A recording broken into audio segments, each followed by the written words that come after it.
Today I saw something I should have never seen. My own son, Caleb, the man I raised with so much love, rummaging through my documents like a thief in my own house. And the worst part is, he doesn't know I saw him. He doesn't know that the security camera I had repaired is now working perfectly. It all started 3 days ago, when I called a technician to fix the surveillance system. It had been broken for weeks, and I was feeling vulnerable. A 68-year-old woman, living alone after Caleb had insisted so strongly that he and Chloe move in with me to take better care of me. What a bitter irony. I completely forgot to mention to them that I had hired someone for the repair. I was so used to them controlling every aspect of my life that it simply slipped my mind. But thank God I forgot, because otherwise I would have discovered the truth far too late. This morning, after Caleb supposedly left to look for a job and Chloe went to the grocery store, I decided to check if the cameras were working from my phone. The app the technician had installed allowed me to see the whole house in real time. At first, I thought about testing it later, but something urged me to do it immediately. I tapped the screen, and there they were, crystal clear images of my living room. My heart stopped. Caleb and Chloe hadn't gone anywhere. They were there, in my living room, with all my documents spread out on the coffee table as if it were their personal office. Caleb was holding my folder of important documents, the one I always kept locked in my bedroom desk. Chloe held papers up, examining them one by one in the light from the window. They moved with the familiarity of people who had done this before. "Where's the original deed?" I heard Chloe's voice through the camera's audio. Her tone was cold. "Calculating. Mr. Evans told us he specifically needs the original document to make the forgery believable." Mr. Evans. That name sent a chill down my spine. He was a lawyer Caleb had met at some dive bar, a shady-looking man who had always given me a bad feeling. Now I understood why. "It has to be here," Caleb replied, his voice thick with frustration. "Mom is meticulous about these things. She keeps everything. Meticulous." That word came from his lips as if it were a curse. The very order and care he had always praised in me, he was now using against me. Chloe moved closer to the window, examining a document against the light. "Look at this, Caleb. It says here the house is worth over $150,000, according to the last appraisal. Mr. Evans was right. It's worth all this effort. $150,000. The house I bought with the sweat of 30 years of work as a nurse. The house where I raised Caleb after his biological father abandoned us when he was just 5 years old. The house I thought I would leave to him as an inheritance, not as loot for him to steal from me while I was still alive. Once we have the deed in our name," Chloe continued, "we can sell and move her into something smaller. A 1-bedroom apartment will be enough for her final years." Her final years. They spoke of me as if I were already dead, as if I were an obstacle to be removed from the path to their prosperity. Caleb walked toward my bedroom. I watched him through another camera as he opened drawer after drawer, searching desperately. "She has to have a safe deposit box or something." She was always paranoid about important documents. Paranoid. Another word that was once about protection now became a flaw. He returned to the living room empty-handed, his face red with frustration.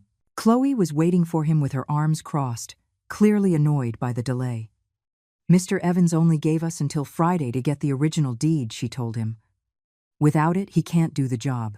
And without the job, we'll keep living off the crumbs your mother gives us." Crumbs. She called the $300 a month I gave them for their personal expenses crumbs. Money I took from my modest Social Security check to keep the peace at home. Money that was apparently not enough for their ambition. "We'll pressure her more," Caleb said, slumping onto my favorite sofa. "We'll tell her it's medical insurance papers.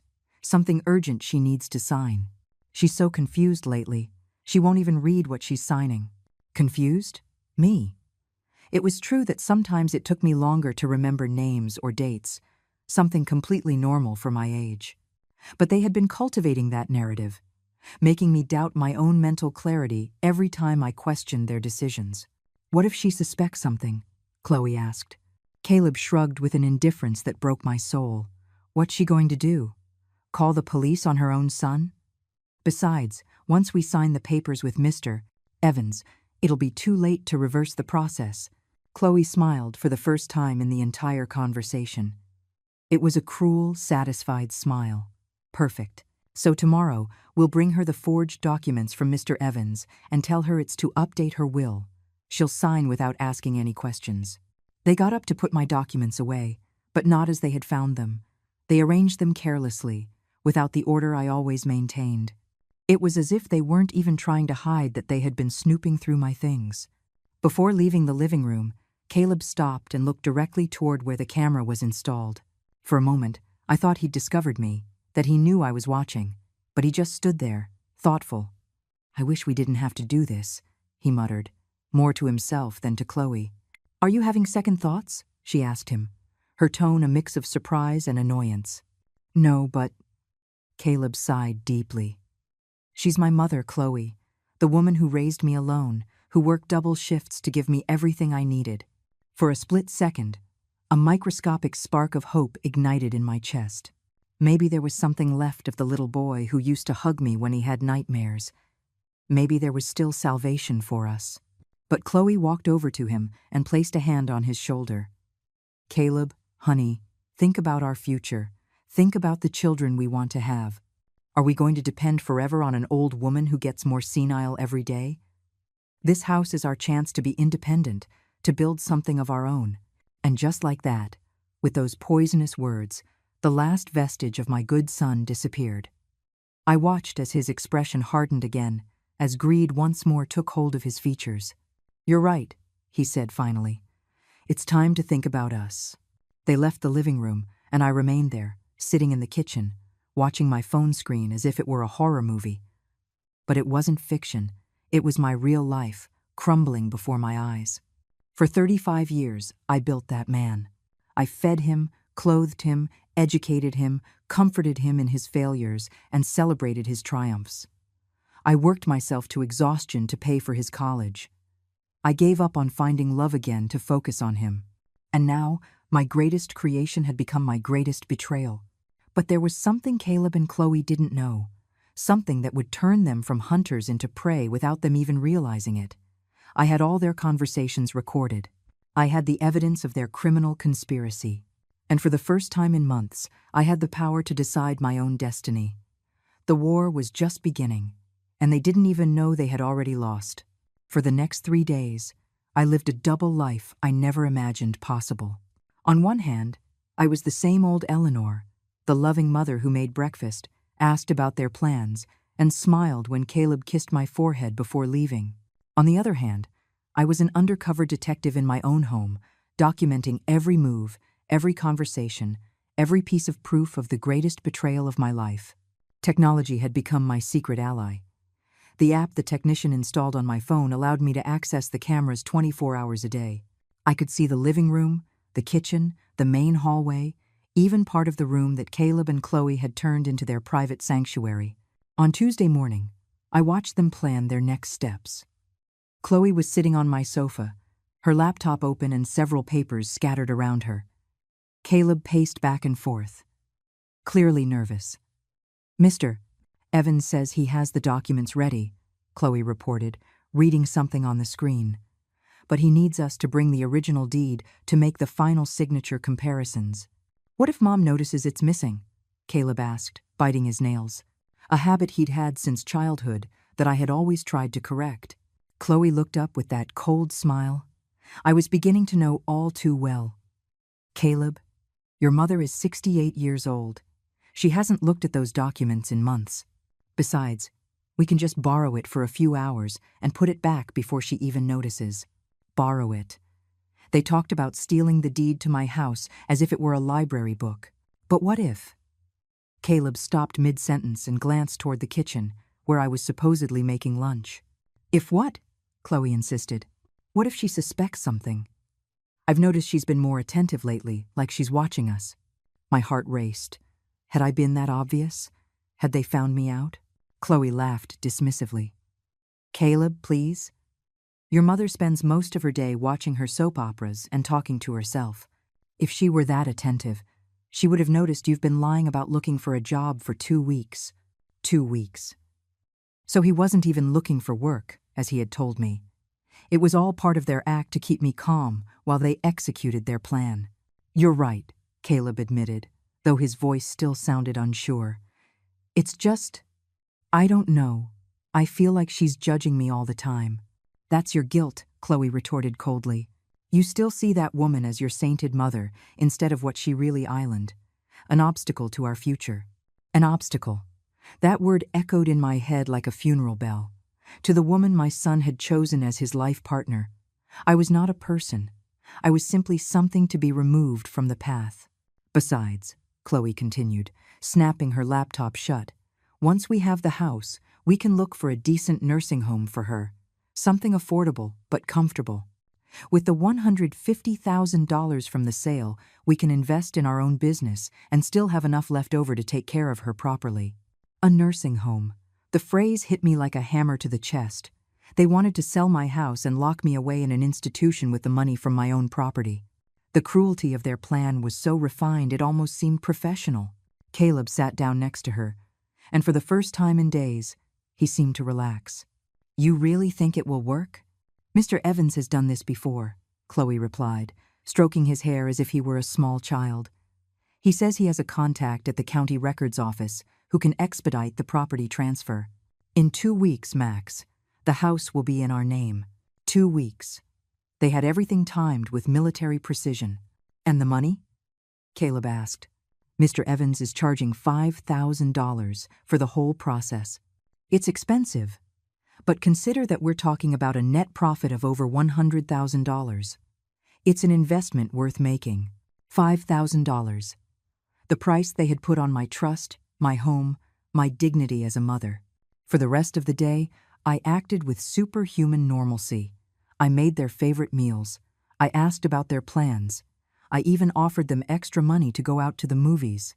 Every smile I forced onto my lips hurt me physically, but I needed time to process what I had discovered and plan my next move. That night, when they finally went to sleep, I sat in the kitchen with a cup of tea and my phone. I reviewed all the day's recordings, making mental notes of every important detail. I had complete conversations where they confessed their criminal plan. I had dates, names, specific amounts. I had enough evidence to destroy their lives if I wanted to, but something stopped me from calling the police immediately. Maybe it was the last shred of hope that Caleb would come to his senses. Maybe it was my need to fully understand just how far they were willing to go. Or maybe, deep in my heart, I needed a direct confrontation before taking irreversible steps. Wednesday dawned with a light rain that tapped against the windows like tears from the sky. Caleb and Chloe ate breakfast in silence, exchanging knowing glances that I pretended not to notice. There was a different tension in the air, as if something important was about to happen. Mom, Caleb said after finishing his coffee, we need to talk to you about something important. This was it, the moment they had been preparing for. Of course, sweetie, I replied, sitting across from them at the dining room table. What is it? Chloe cleared her throat and placed a folder I didn't recognize on the table. Eleanor, we've been thinking about your future, about your financial security. My financial security? I asked, genuinely confused by the direction of the conversation. Yes, Caleb chimed in, taking my hand with a false tenderness that now made me nauseous. We've been looking into wills, medical insurance, those kinds of important things that everyone your age should have in order. Chloe opened the folder and pulled out several official-looking documents. A lawyer friend of Caleb's helped us prepare some papers to update all your legal documentation. They're standard forms, nothing complicated. Mr. Evans. It had to be him who had prepared these fraudulent documents. What kind of documents? I asked, feigning the naivety they expected of me. Basically, it's to ensure that if anything happens to you, Caleb explained, both your will and the ownership of the house are legally in order. It also includes an authorization for us to manage your medical and financial affairs if one day you can't do it yourself. Authorization to manage my affairs. They wanted me to sign over complete power of my life to them. It's for your own good, Eleanor, Chloe added in a syrupy voice. Imagine if you had an accident or a serious illness. Without these papers, Caleb wouldn't be able to help you with anything legally. They pushed the documents toward me, and I could see they were filled with complicated legal terms. entire paragraphs in small print, designed to be difficult to read and understand. But I managed to make out key words: transfer, assignment of rights, irrevocable power. I don't really understand all of this, I said, holding the papers and feigning confusion. Could you explain it to me more slowly? I saw a flash of impatience cross Chloe's face, but Caleb maintained his compassionate smile. Mom, it's boring technical stuff, he said. The important thing is that you sign here, here, and here. He pointed to several lines marked with small X's. The lawyer says it's urgent because there are changes in the tax laws that could affect you if you don't update these documents before next month. Lies. It was all elaborate lies to pressure me into signing without reading. What if I want to read it all first? I asked. I'm a slow reader, but I like to understand what I'm signing. Chloe's mask of patience began to crack.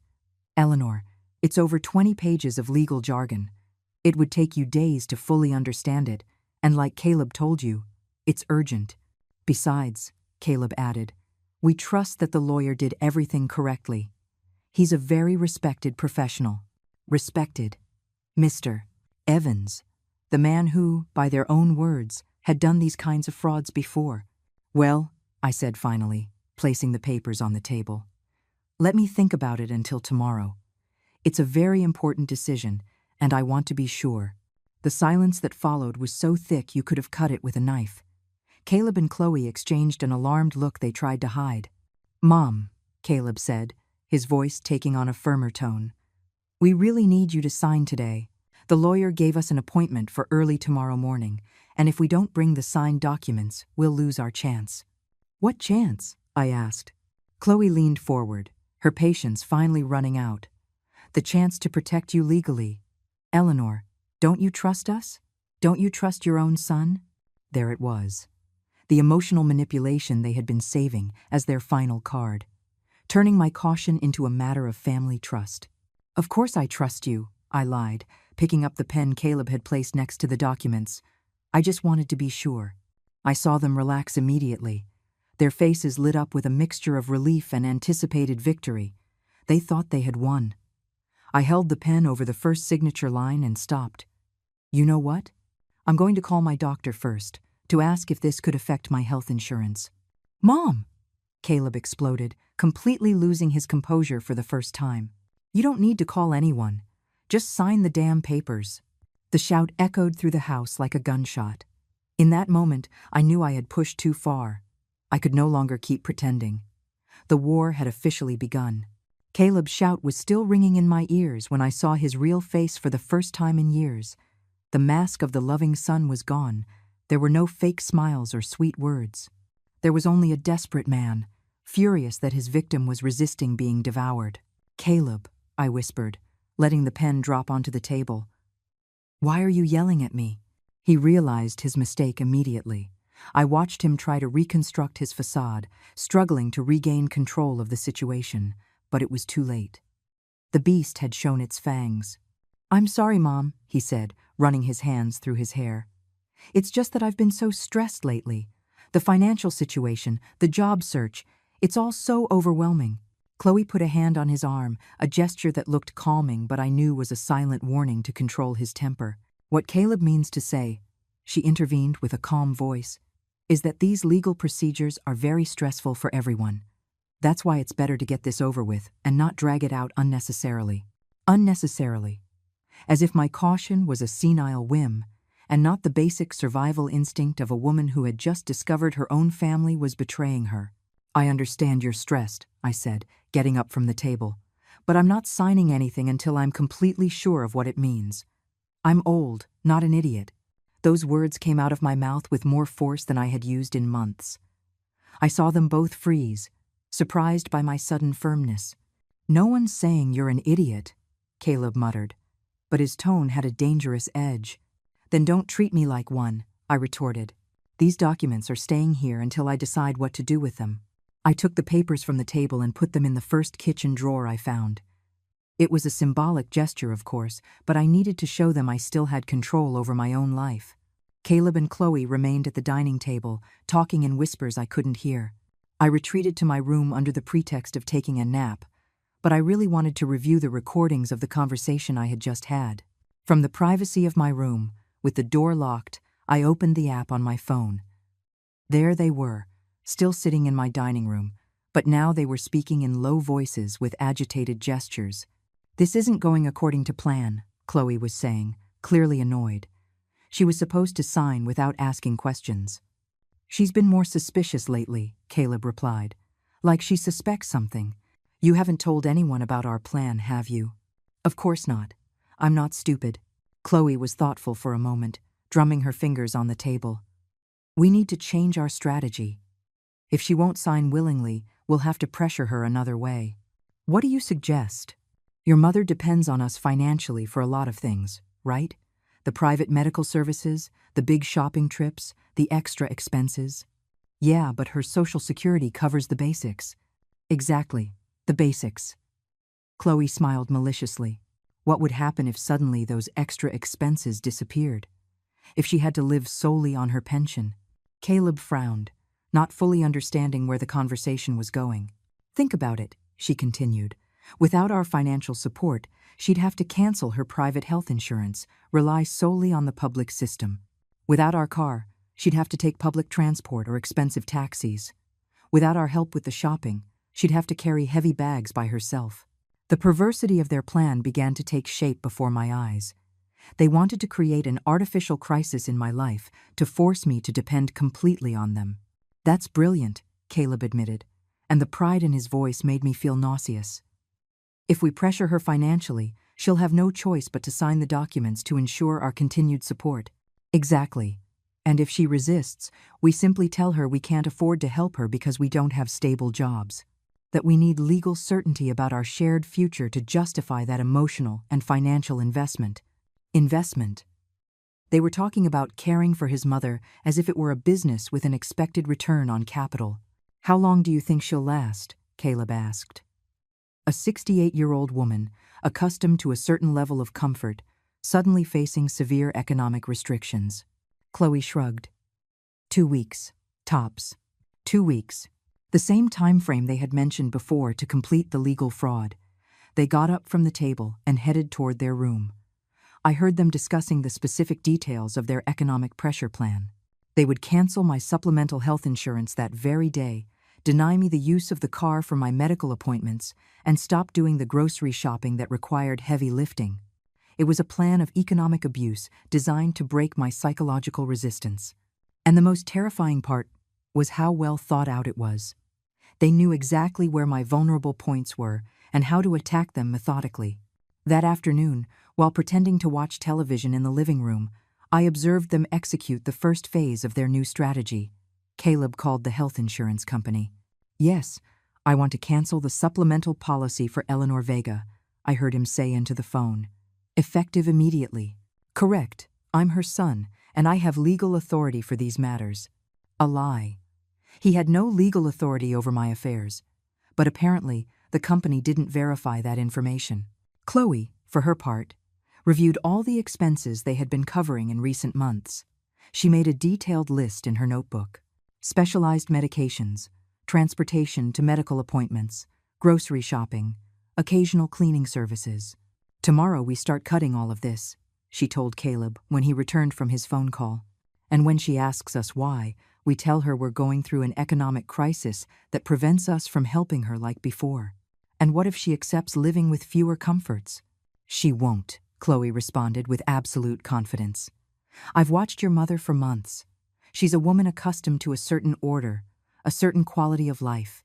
When she feels all of that is in danger, she'll sign whatever is necessary to regain stability." They were right about one thing. I was accustomed to a certain standard of living, but they were completely wrong to think I wasn't willing to sacrifice it to maintain my dignity and independence. That night, after they had gone to sleep, I sat in the kitchen to plan my own strategy. I had recordings of all their conspiracies, clear evidence of attempted fraud, and now also of economic abuse toward an elderly person, but I still wasn't ready to involve the authorities. There was something inside me, maybe the maternal part that still hoped for a miracle, that needed to give Caleb one last chance to reconsider. I wanted to confront him directly, show him I knew everything about their plans, and see if there was anything left of the son I had raised. I decided that the next day, I would put my own plan into motion. If they wanted to play with psychological pressure, I would teach them how someone with 68 years of life experience does it. But first, I needed to make sure all my evidence was backed up in multiple places. I copied all the videos and audio to a USB drive that I hid in a place they would never think to look. I also sent copies by email to an account I had created specifically for this purpose. If something happened to me, if they somehow managed to incapacitate me legally or physically, at least a complete record of their crimes would exist. Thursday dawned with a bright sun that contrasted brutally with the darkness that had settled in my home. Caleb and Chloe had breakfast as if nothing had happened, but I could feel the tension, waiting for the right moment to explode. "Good morning, Mom." Caleb greeted me with false cheerfulness. "Did you sleep well?" "Like a baby," I lied.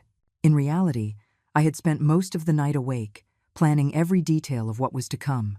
"Perfect," said Chloe, "because today we need to talk to you about some changes in our financial situation." Here came their show. I sat at the breakfast table, feigning total innocence about what they were about to tell me. "What kind of changes?" I asked, pouring coffee into my favorite mug. Caleb exchanged a significant look with Chloe before continuing. "Well, Mom, as you know, I've been looking for a job without success for several weeks." Several weeks, another euphemism for I haven't worked honestly in months. "And unfortunately," Chloe added, "our savings are running out faster than expected." Our savings. They had no savings. They lived completely off my generosity, and we all knew it.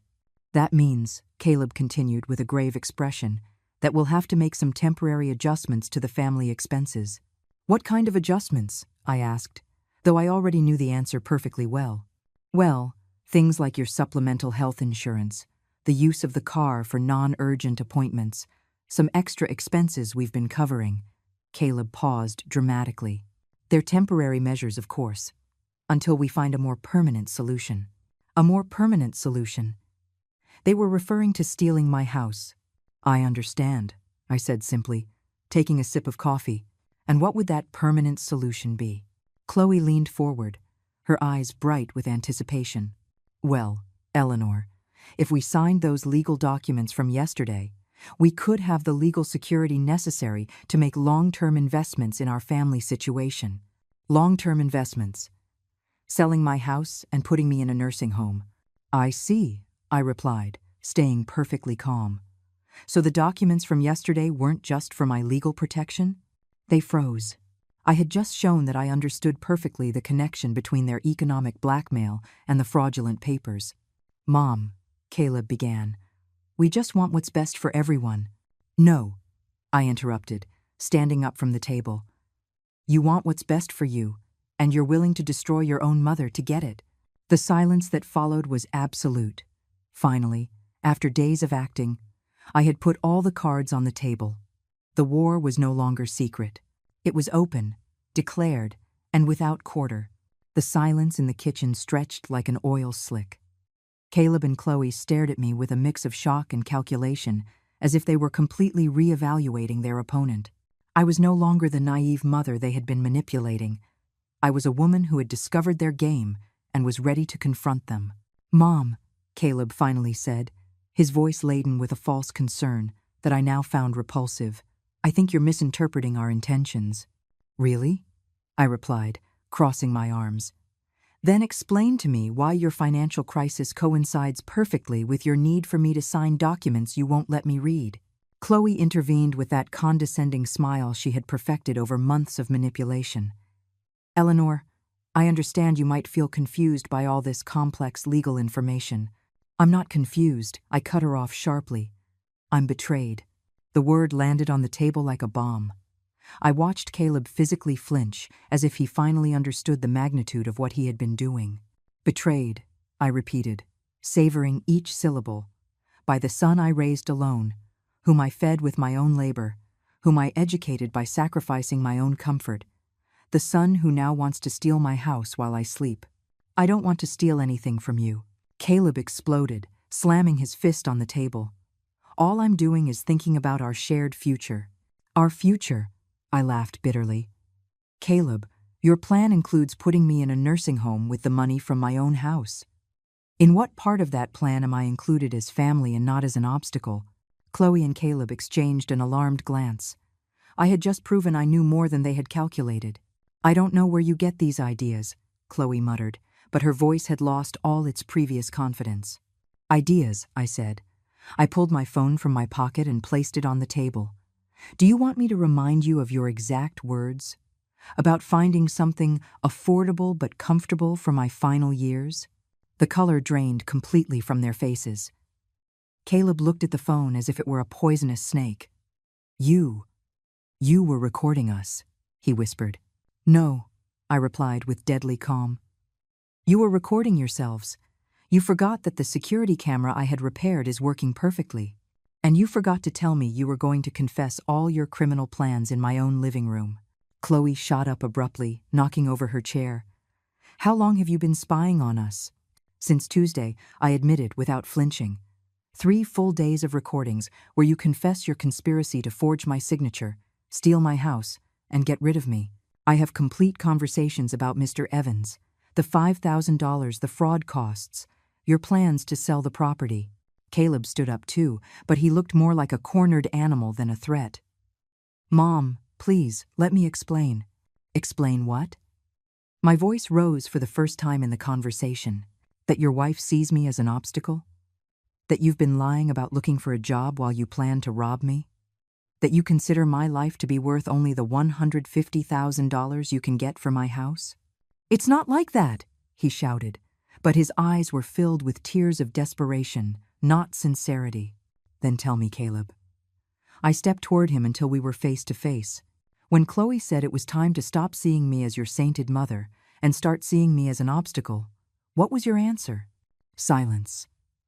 He knew he couldn't lie because I had the exact recording of that conversation. Your answer, I continued relentlessly, was, You're right. It's time to think about us. Those were your exact words. Caleb, after 35 years of sacrificing for you, you decided it was time to sacrifice me for you. Caleb collapsed into his chair, covering his face with his hands. For a moment, I thought regret had finally arrived, the realization of what he had been doing. But Chloe hadn't given up. All right, she said, regaining some of her composure. Let's say you have those recordings. What are you going to do with them? The question caught me off guard, not because of its content, but because of its tone. There was no panic, no plea. There was a challenge. Excuse me? I asked. I'm asking what you plan to do, she repeated, crossing her arms. Because as far as I know, Caleb is still your son. Are you really going to destroy your own family over a house? The audacity of her response left me speechless for a moment. Even after being completely exposed, she was still trying to manipulate me. Destroy my family, I repeated slowly. Chloe, you two already destroyed this family. I'm simply defending myself. Defending yourself, she scoffed. A 68-year-old woman. Alone, with no other family but us. What are you going to do, Eleanor? Call the police? Report your only son? There was something in her tone that put me on high alert. It wasn't just arrogance. It was confidence, as if she knew something I didn't. If necessary, I replied. Chloe smiled, and that smile was pure malice. And who's going to believe you? An elderly woman who lives alone, who by her own admission has been spying on her family, who has obvious issues with trust and paranoia. I have proof. You have illegally obtained recordings, she interrupted. Recordings made without our consent on a property where we have a legal right of residence. Any mediocre lawyer would have them thrown out in 5 minutes. My heart began to beat faster. Was that true? Had my recordings lost their legal value because of how I obtained them? Besides, Chloe continued, now circling the table like a predator, who is going to take a woman seriously who is clearly developing paranoid behaviors, spying on her own family, inventing conspiracies, socially isolating herself? I'm not socially isolating myself, I protested, but my voice sounded less sure. Aren't you? She stopped in front of me. When was the last time you spoke to a friend? When was the last time you left this house for anything that wasn't strictly necessary? Caleb has told me how you've been behaving lately. The mood swings, the distrust, the forgetfulness. Caleb lifted his head and, for the first time since the confrontation began, spoke with something resembling his old confidence. "It's true, Mom. I've been worried about you. That's why we wanted you to sign those documents, to ensure that if your mental health continues to deteriorate, we have the legal tools to help you." Deteriorating mental health. They were building an alternative narrative where I was the villain of the story, the paranoid old woman who had misinterpreted gestures of love as criminal conspiracies. "You know perfectly well there's nothing wrong with my mental health," I said, but I could feel doubt beginning to creep into my voice. "Really?" Chloe sat down again, now with the confidence of someone in control of the conversation. A woman who installs secret cameras to spy on her family, who invents elaborate theories about theft and conspiracies, who refuses to sign basic legal documents out of paranoia. "They're not theories," I shouted. "I heard you planning everything." "You heard us having normal conversations about your future and your safety," Caleb corrected. "Conversations that your paranoid mind interpreted as threats." It was brilliant, diabolically brilliant. They were turning the entire situation around, making my discovery of their betrayal into evidence of my supposed mental instability. "Mr. Evans," I said desperately. "You talked about Mr. Evans and the $5,000 to forge documents." "Mr. Evans is a real lawyer who is helping us with real legal procedures," Chloe replied without blinking. "The $5,000 are his fees for a complex job of updating documents. All completely legal." "And the nursing home? The talk of selling the house?" Caleb sighed, as if he were talking to a petulant child. "Mom, we talked about future options in case you ever need specialized care. It's something all responsible families consider." I felt as if the floor was opening up beneath my feet. Every piece of evidence I had, every conversation I had recorded, they were reinterpreting as proof of my own mental decline instead of their betrayal. But you said I was an obstacle," I murmured, feeling my confidence drain away. "We said your resistance to planning for your future was an obstacle to helping you properly." Chloe corrected with a patient tone, as if speaking to a psychiatric patient. "Mom," Caleb came over and put his hands on my shoulders. "We're worried about you. This behavior isn't normal. The paranoia, the accusations, spying on your own family. Maybe you need to talk to someone, a professional, a psychiatrist." They wanted to make me seem crazy to invalidate any resistance to their plans. But then I remembered something they couldn't reinterpret or manipulate. "If everything is so innocent," I said, regaining some of my strength, "then you'll have no problem showing those documents you want me to sign to an independent lawyer. Not Mr. Evans. Someone I choose." The silence that followed gave me all the answer I needed. Chloe and Caleb looked at each other, and in that look, I saw the panic they had been hiding under their new strategy of manipulation. "Of course," Chloe finally said, but her voice had lost all its previous confidence. "Whenever you want." But I knew it was a lie. And they knew that I knew it was a lie. The war had entered a new phase. It was no longer just about fraudulent documents or stolen houses. It was about my sanity, my credibility, my right to be believed. And that was a war I was not willing to lose. The next few days were the strangest of my life. Caleb and Chloe had completely changed their strategy, but not toward honesty, but toward something far more sinister. They were treating me as if I were a mental patient who needed specialized care. It all started that very afternoon when I heard Caleb make a phone call that chilled my blood. "Dr. Ramirez, this is Caleb Vega, Eleanor's son," he said from his room, but loud enough for me to hear from the hallway. "I'm very worried about my mother's mental state. She has developed very severe paranoid behaviors." Dr. Ramirez had been my primary care physician for 15 years, a woman I trusted completely and who knew my medical history better than anyone. "Yes, doctor, severe paranoia," Caleb continued. "She believes we're conspiring against her, that we want to steal her house. She even installed secret cameras to spy on us. We're very worried." The horror of what he was doing paralyzed me. He was building a false medical record of my supposed dementia, using my own discovery of his betrayal as evidence of a mental illness. "When did it start?" Caleb paused, as if carefully considering his answer. "Gradually, over the last few months. But this week it intensified a lot. Yesterday, she directly accused us of wanting to put her in a nursing home. Another pause. Yes, doctor, I understand it's a delicate matter. But frankly, we're scared. We don't know how far her paranoia might go. Scared. They had turned my discovery of their criminal plan into a threat against them. I ran to my room and locked the door. My hands trembled as I opened the camera app on my phone. I needed to record this conversation too, but when I tried to access the audio from their room, I discovered a technical problem. That specific camera's audio wasn't working. A coincidence? I highly doubted it. For the rest of the afternoon, Caleb and Chloe treated me with an exaggerated kindness that was more terrifying than their previous hostility. They spoke to me in soft voices, as if I were a small child or a very sick person. "Mom, are you feeling okay? You look a little pale," Chloe would add.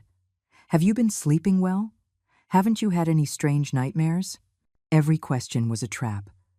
If I said I felt confused, it confirmed their narrative of mental decline.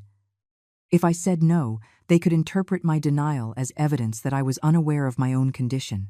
That night, from my room, I heard them planning the next phase of their strategy. "Tomorrow I'll call Dr. Ramirez to schedule an urgent appointment," Chloe was saying. "We need a professional to officially document the deterioration of her mental state." "What if she refuses to go?" Caleb asked. "She can't refuse. We'll tell her it's a routine checkup for her blood pressure. Once she's in the office, we'll talk to the doctor privately to explain the real situation." "Do you think the doctor will believe us?" "Caleb, we're her family. We've been living with her, observing her behavior day by day. Besides, paranoia in older adults is very common. The doctor has seen cases like this before." They were right about one thing. Paranoia in older adults existed, and doctors saw it frequently. But what they couldn't fabricate were decades of medical history that proved my perfect mental stability. Or maybe they could. The next day, Friday, Caleb announced at breakfast that he had scheduled a doctor's appointment for me. "It's just a routine checkup, Mom," he said with that new condescending voice he had developed. "To check your blood pressure and make sure everything is okay." "I don't need a checkup," I replied. "I feel perfectly fine." "Of course you feel fine," Chloe intervened. "But at your age, it's important to have regular checkups. Besides, you've been a little different lately. More nervous, more distrustful." "I'm not nervous or distrustful," I said firmly. "I'm alert because I discovered my own family was betraying me." Caleb sighed dramatically, as if dealing with a difficult patient. "Mom, please, no one is betraying you. Those are exactly the ideas we need the doctor to review." Ideas. They had reduced my discovery of their criminal conspiracy to ideas that needed medical evaluation. "I'm not going to any doctor," I declared. "Yes, you are," Caleb replied. And for the first time in days, his voice regained some of its previous hardness. "It's for your own good. And if I refuse?" Chloe smiled with that fake sweetness she had perfected. "Eleanor, don't be difficult. It's just a routine medical appointment. And if I keep refusing?" The silence that followed was eloquent. I saw in their eyes that they had a plan for that contingency too. "Well," Caleb finally said, "we would have to consider other options, for your safety and ours." "Other options? An involuntary psychiatric commitment? Probably." "I understand," I said simply. That afternoon, while they were supposedly out shopping, I called Dr. Ramirez directly. "Doctor, this is Eleanor Vega," I said when I finally got through to her. "Eleanor, what a coincidence you called. Your son was just here yesterday, very worried about your mental state." My heart sank. Caleb had already planted the seeds of his false narrative. "Doctor, I need to speak with you personally, but not at the appointment Caleb scheduled. In private." There was a pause. "Eleanor, do you feel safe in your home? Is your son treating you well?" It was a loaded question. Dr. Ramirez had experience with elder abuse, but Caleb had managed to position himself as the concerned son instead of the abuser. "Doctor, my son and his wife are trying to steal my house using fraudulent documents. When I discovered them, they decided to make me look mentally incompetent to discredit my accusations." Another pause, longer this time. "Eleanor, those are very serious accusations. Do you have any proof of what you're saying?" I have complete recordings of their conversations where they confess the entire plan. I see. Her tone had become more professional, more cautious. Would you like to come to my office so we can discuss this calmly? I can see you early tomorrow, before my regular hours. Without Caleb. Without Caleb. It was my chance. Perhaps the only one I would have before their plan went too far. Yes, doctor. Early tomorrow. Perfect. And Eleanor, bring those recordings you mentioned. That night I slept better than I had in a week. I finally had an ally, someone who could hear my side of the story without Caleb and Chloe's filters. But when I woke up on Saturday morning, I discovered they had also been busy during the night. My phone was gone. Good morning, Mom. Caleb greeted me with that fake smile. Looking for something? My phone, I replied, trying to stay calm. Ah, yes. I found it on the floor in the hallway last night. I think you dropped it. It's charging in the kitchen. A lie. I always left my phone on my nightstand. I went to the kitchen, and indeed, there was my phone, plugged into the charger. But when I tried to access the camera app, I discovered it had been uninstalled. Where is the camera app? I asked. Caleb feigned confusion. What app? The app that lets me see the security cameras. Mom, he said in a worried voice, there's no app like that on your phone. Are you sure you didn't dream it? The horror hit me like an avalanche. Not only had they deleted my evidence, but now they were making me doubt my own reality. The cameras are working, I insisted. The technician repaired them on Tuesday. What technician? Chloe asked, appearing from the kitchen as if she had been listening to the whole conversation. Eleanor. No technician has been here. Yes, he was. I called him to repair the cameras. Caleb and Chloe exchanged one of those looks I knew all too well, but this time it was laden with theatrical concern. Mom, Caleb said softly, I think you need to sit down. And in that moment, I understood the full magnitude of what they had done. They hadn't just destroyed my evidence, they had begun to destroy my reality. The war had escalated to a level I hadn't anticipated. It was no longer just about stealing my house. It was about stealing my sanity. The moment I realized they had started manipulating my reality was when I ran to the living room to physically check the security cameras. I knew they were there. I could see them with my own eyes since the technician had installed them. But when I got to the living room, the cameras were gone. There was no trace of them, not even the wires or the marks on the walls where they had been mounted. It was as if they had never existed. Where are the cameras? I shouted, spinning around the room like a woman possessed. Caleb and Chloe followed me, maintaining those expressions of feigned concern that now made me nauseous. Mom, please sit down, Caleb said, trying to guide me to the sofa. You're very upset. I'm not upset. I pulled away from his grip. The cameras were here. They were in that corner, on that wall, up there. I pointed frantically to all the places where I remembered seeing the cameras installed. Eleanor, Chloe intervened with a calm voice. There have never been any cameras here. This house doesn't have a security system. Yes, it does. I hired a technician. I paid $300 for the repair. Caleb approached slowly, as if approaching a wild animal. $300? Where did you get that from? The question hit me like a slap. If there was no technician, if there were no cameras, where was the money I had spent? I ran to my room to check my bank statements. Caleb and Chloe followed me, keeping a safe distance but not letting me out of their sight. With trembling hands, I searched through my financial documents. I had a habit of keeping all receipts for important expenses, especially for house services. There was no receipt from the technician, no charge for $300, no evidence that I had hired anyone to repair cameras. But I remember, I murmured, feeling the floor give way beneath my feet. Mom.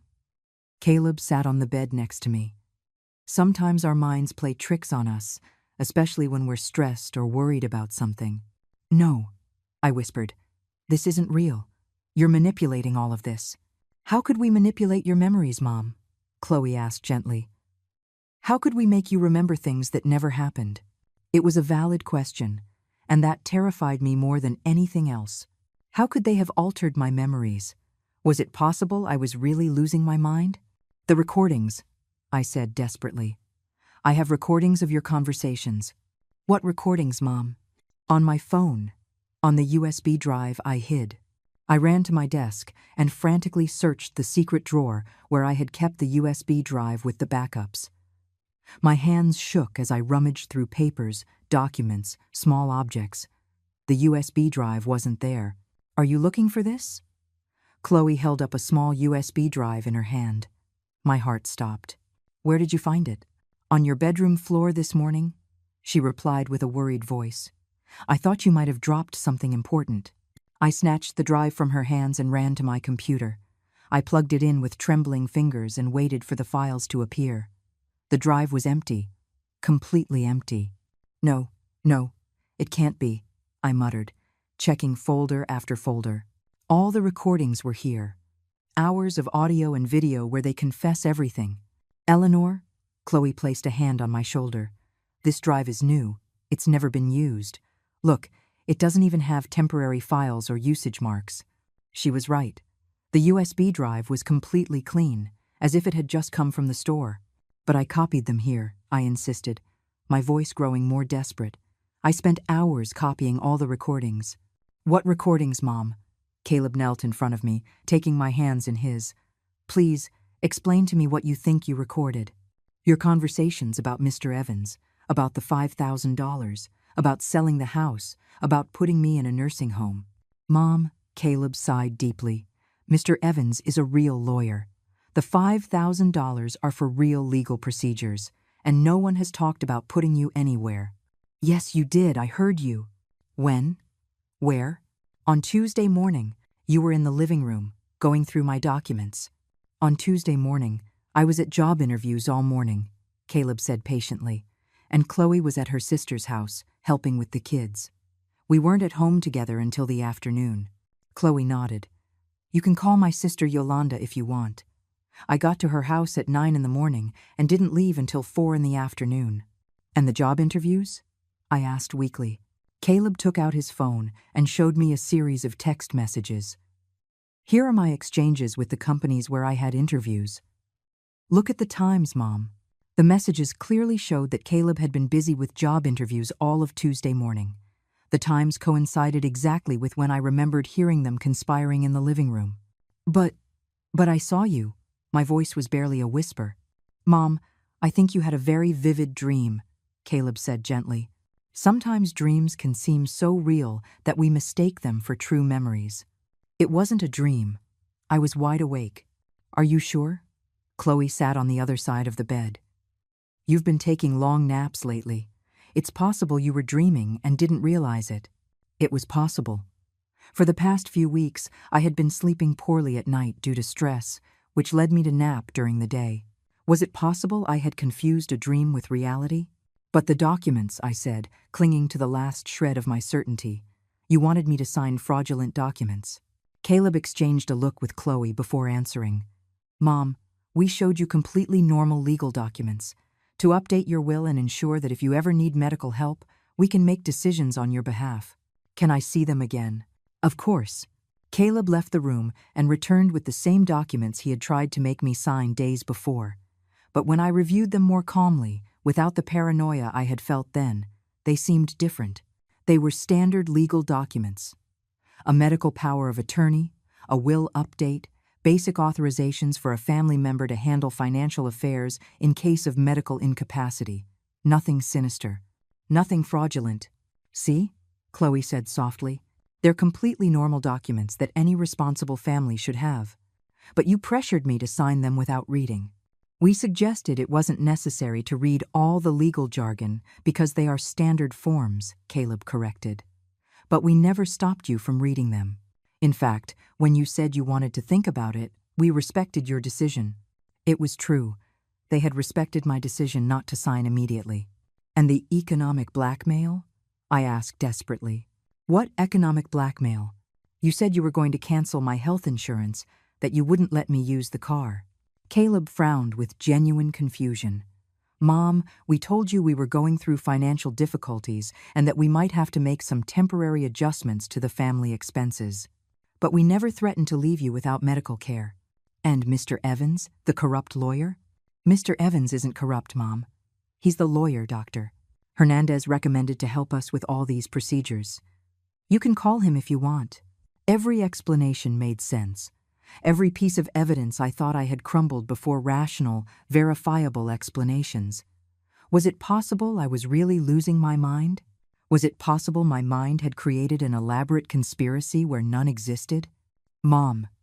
Caleb took my hands and looked me straight in the eye. We're worried about you. These episodes of paranoia, these false memories, this distrust of us, they're not normal. Please, Chloe added, let us take you to Dr. Ramirez, just to make sure you're okay. For the first time in days, their concern seemed genuine.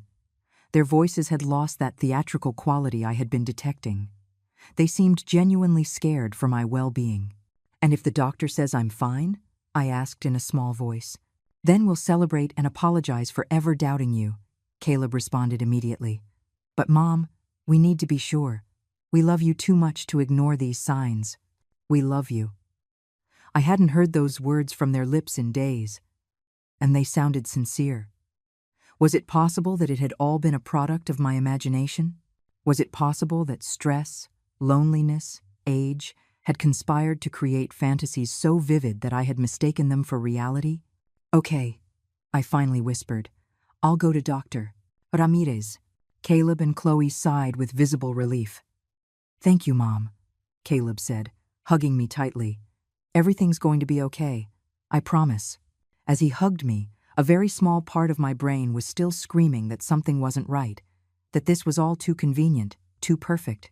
But that voice was getting weaker, more distant. Maybe I really was losing my mind. On Monday morning, as I was getting ready to go to Dr. Ramirez's office, something strange happened. Caleb received a phone call that changed everything. Mr. Evans? So early. Caleb seemed surprised by the call. No, we haven't been able to. Yes, I understand the deadline is today, but… Mr. Evans. The name that had been haunting me for days. The name Caleb had insisted belonged to a legitimate lawyer. Look, the situation got more complicated than expected, Caleb continued, moving toward the kitchen but not lowering his voice too much. The old woman is more alert than we thought. The old woman. He referred to me as the old woman. Yes, I know you already paid part of the advance, but we'll have to postpone it. Caleb sounded frustrated. You can't return at least half of the $3,000? $3,000. Not $5,000 as I had imagined, but still a considerable amount for supposedly legitimate legal services. Okay, give me one more week. Caleb lowered his voice even more. I promise you that by Friday I'll have the documents signed. Signed documents. The same legitimate documents they had shown me? No, Chloe handles these situations better. She knows exactly which buttons to push. Yes, of course she can forge the signature if necessary, but we'd prefer she sign voluntarily. Forge the signature. Those 3 words hit me like a lightning bolt. I hadn't imagined anything. I wasn't crazy. It had all been real from the beginning. Caleb finished the call and returned to the living room, where I was pretending to watch television. Everything okay, sweetie? I asked with the most innocent voice I could muster. Yeah, Mom, just work stuff, he replied distractedly. Work stuff. His job was to rob me. During the drive to the doctor's office, I maintained absolute silence as my mind worked at full speed. I had regained my sanity, along with the certainty that Caleb and Chloe had orchestrated a very elaborate psychological campaign to make me doubt my own reality. They had physically removed the cameras during the night. They had erased the recordings from my phone and replaced the USB drive. They had fabricated false alibis for Tuesday morning. They had completely rewritten the narrative to make me look like a paranoid old woman. But they had made a mistake. Caleb had spoken too loudly during the call with Mr. Evans. Dr. Ramirez, I said as soon as we were alone in her office, I need you to listen to me very carefully. Of course, Eleanor. Caleb told me about his concerns. Caleb is stealing from me, I interrupted. He and his wife have been planning to forge my signature to transfer my house to their names. Dr. Ramirez leaned back in her chair, studying my face carefully. Eleanor, those are very serious accusations. Do you have any proof of what you're saying? They destroyed all my proof. They removed the security cameras, erased the recordings. manipulated my memory into making me believe I had imagined everything. And how do you know you didn't imagine it? Because an hour ago, I heard Caleb talking on the phone with Mr. Evans, the lawyer they're going to hire for the forgery. He mentioned a $3,000 advance and said that Chloe could forge my signature if necessary. Doctor, Ramirez took notes as I spoke. Can you repeat exactly what you heard? I recounted the conversation word for word. I saw her expression grow more serious with each detail. Eleanor, these are accusations of fraud and elder abuse. If they're true, we must involve the authorities. But you believe me? I've known your medical history for 15 years. You haven't shown any signs of cognitive decline or dementia. Your last neurological exam was completely normal. But Caleb told you I was developing paranoia. Caleb called me worried. That's true, but after hearing your version, I think there's another explanation for your supposed paranoia. What? That it wasn't paranoia at all. It was correct intuition about a real threat. For the first time in days, I felt validated. I wasn't crazy. I hadn't imagined anything. My instinct had been right from the start. What do you suggest we do? I asked. First, we're going to do a full cognitive exam right here to officially document that you are in full mental faculty. Second, I'm going to give you the contact of a private investigator who specializes in family abuse cases. Third, we're going to talk to a lawyer specializing in elder protection. And Caleb? Caleb can't know anything about this until we have all the legal protections in place. For the next 2 hours, Dr. Ramirez put me through a complete battery of cognitive tests. Short and long-term memory, executive function, spatial and temporal orientation, abstract reasoning ability. I passed all the tests with perfect scores. Eleanor, she finally said, you have the sharpest mind I've seen in a woman your age. There are absolutely no signs of cognitive decline. Can you document that officially? I'm already doing it. This medical report clearly states that you are in full mental faculty and perfectly capable of making legal and financial decisions. We returned home at noon. Caleb and Chloe greeted me with poorly concealed anxiety. How did it go, Mom? Caleb asked. What did the doctor say? She said I'm perfectly fine, I replied naturally, that there's no cognitive problem and that it was probably all accumulated stress. I saw their faces light up with relief and something I recognized as disappointment. Stress? Chloe asked. Stress over what? Over living alone, worrying about the future, not having clarity on my legal documents. I improvised. The doctor suggested that maybe it would be a good idea to finally organize those papers you wanted me to sign. Caleb and Chloe exchanged a look of barely contained triumph. That's great news, Mom, Caleb said. So you're ready to sign those documents? I think so, I lied. But the doctor suggested it would be good to review them calmly first, to fully understand what I'm signing. Of course, Chloe replied quickly. You have all the time you need. Perfect. Could we review them together tomorrow afternoon? I want to be completely sure before I sign. Absolutely. Caleb smiled with that false warmth I knew so well. But now I also had my own secret agenda. That afternoon, while they thought I was taking a nap, I was on the phone for hours. First with the private investigator Dr. Ramirez had recommended. Then with the lawyer specializing in elder protection. Mrs. Vega, the detective told me. We need direct evidence of their fraudulent plan. Would you be willing to wear a hidden microphone to record their conversations? Is it legal? Perfectly legal to record conversations in your own home when there is reasonable suspicion of criminal activity. Then yes. Perfect. First thing tomorrow morning, we'll install the equipment. We'll also place hidden cameras in your living room and dining room. The lawyer was just as direct. With the recordings you obtain and Dr. Ramirez's medical report, we'll have a solid case not only to prevent the fraud but to criminally prosecute your son and daughter-in-law. Criminal prosecution. Conspiracy to commit fraud, attempted document forgery, financial abuse of an elder. We're talking about several years in prison. Several years in prison for Caleb, my son. Is there any alternative? I asked. We can offer a deal where they completely abandon their criminal plans in exchange for not pressing charges, but we would need solid evidence first to have negotiating power. That night, while Caleb and Chloe celebrated in whispers what they believed would be their imminent victory, I carefully planned the trap I was going to set for them. The next day, during our review of the documents, I would have high-quality recordings of everything they said. I would finally have the irrefutable evidence I needed. The hunter had officially become the prey. But they didn't know it yet. Tuesday morning arrived with a crystal clarity that seemed to foreshadow the end of this nightmare. At 7 in the morning, while Caleb and Chloe were still asleep, the private investigator and a specialized technician arrived discreetly at my house. In less than an hour, they had installed high-quality microphones on my clothes and microscopic cameras in strategic places in the living and dining rooms, all completely invisible, but capable of capturing every word and gesture with perfect clarity. "Remember, Mrs. Vega," the detective instructed me before leaving. "Try to get them to specifically confess their forgery plans. We need them to clearly say they are going to forge your signature or that they are going to use fraudulent documents. What if they suspect something? Act exactly as you have been. Be cooperative, but cautious. They expect you to be that way after everything that has happened." At 2 in the afternoon, just as we had agreed, we sat down in the dining room to review the documents. Caleb had spread all the papers on the table, and Chloe had a pen ready next to each page that required a signature. "All right, Mom." Caleb began with that exaggerated patience he had perfected. "We're going to review each document so you understand exactly what you're signing." "Perfect," I replied, discreetly adjusting my blouse to ensure the microphone captured everything clearly. Caleb started with the first document, explaining it line by line.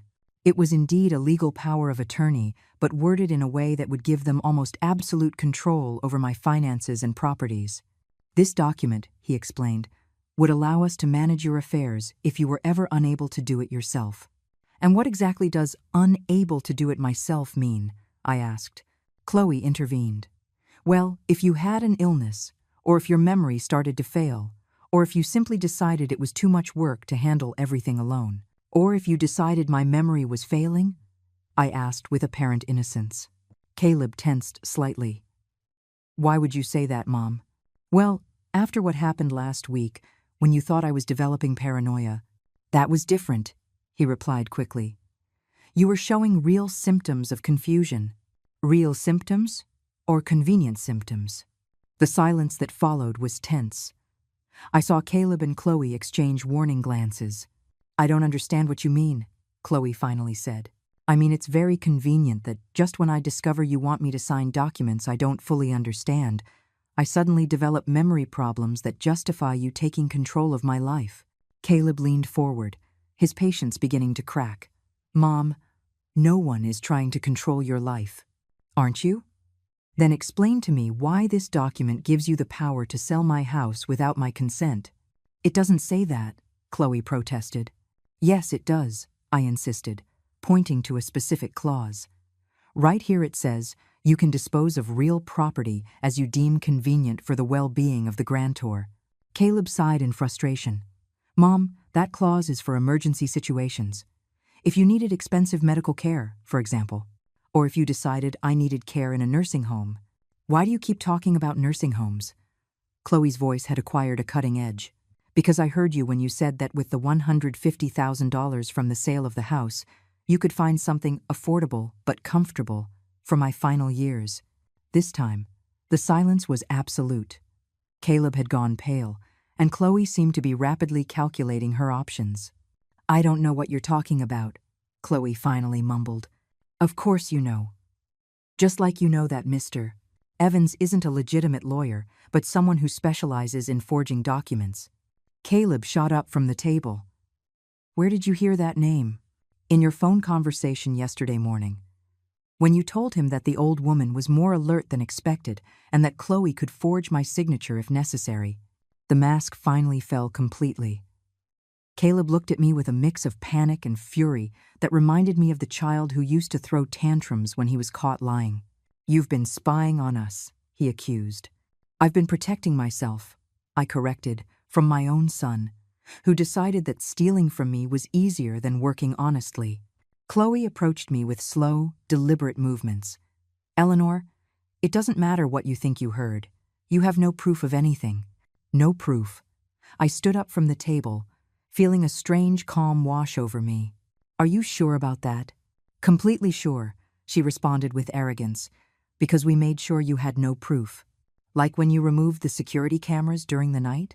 Exactly. Caleb had regained some of his composure, believing he had won. Like when you erased all my fantasy recordings and replaced my USB drive? And like when you fabricated false alibis for Tuesday morning? That too, Chloe admitted with a cruel smile. Caleb never had job interviews that day. He was here with me, planning exactly how to handle a meddling old woman. And the text messages with the companies? Fake, Caleb laughed. It's incredibly easy to fake text conversations when you know how. So you admit it was all a setup to make me believe I was crazy? We admit you're a stupid old woman who almost ruined a perfect plan, Chloe burst out. But it doesn't matter, because in the end, you're going to sign these documents anyway. And if I refuse? Caleb smiled with pure malice. Then we'll have to resort to Plan B. A fake medical certificate declaring you mentally unfit to manage your affairs. We have contacts who can arrange that for the right price. And after that, Chloe leaned in until she was inches from my face.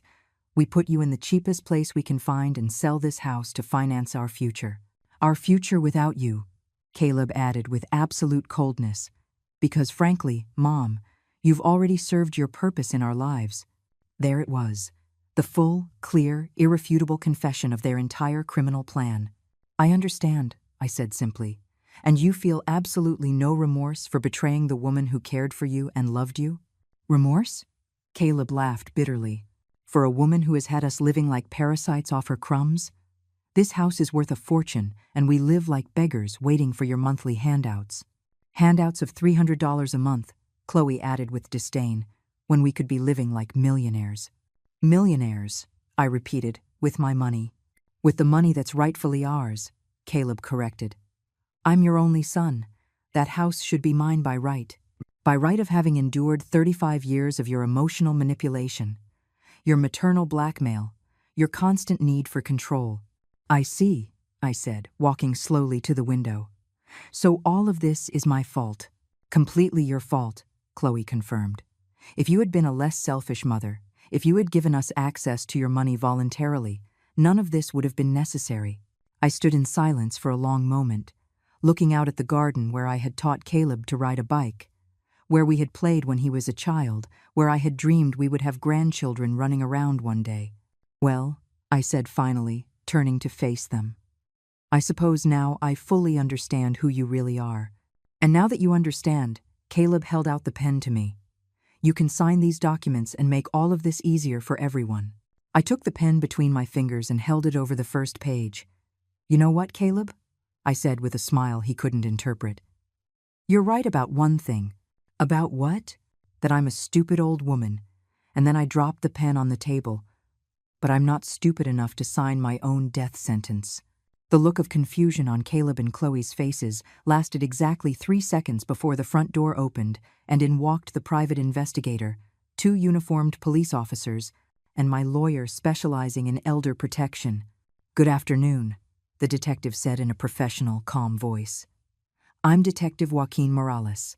Caleb Vega and Chloe Herrera, you are under arrest for conspiracy to commit fraud, attempted document forgery, and financial abuse of an elder. The shock on their faces was absolute. Caleb froze like a statue while Chloe began to back away toward the kitchen as if she could somehow escape what was happening. This is impossible, Caleb muttered, looking at me as if I were a ghost. You have no proof of anything. I discreetly pulled out the small microphone that had been hidden under my blouse throughout the conversation and placed it on the table next to the fraudulent documents. Actually, I have high-quality recordings of the entire conversation we just had. Recordings where you explicitly confess your plan to forge my signature, steal my house, have me committed against my will in a nursing home, and obtain false medical certificates to declare me mentally incompetent. The lawyer approached the table and began collecting the documents as he explained. In addition to the audio recordings, we have high-definition video of this entire conversation thanks to the cameras we installed this morning while you were asleep. We also have a complete medical report from Dr. Ramirez that categorically states that Mrs. Vega is in full mental faculty and is completely capable of making legal decisions. Chloe finally found her voice, though it sounded broken and desperate. This is an illegal trap. You recorded us without our consent. False, the detective replied with professional patience. Mrs. Vega has the absolute right to record conversations on her own property when there is reasonable suspicion of criminal activity.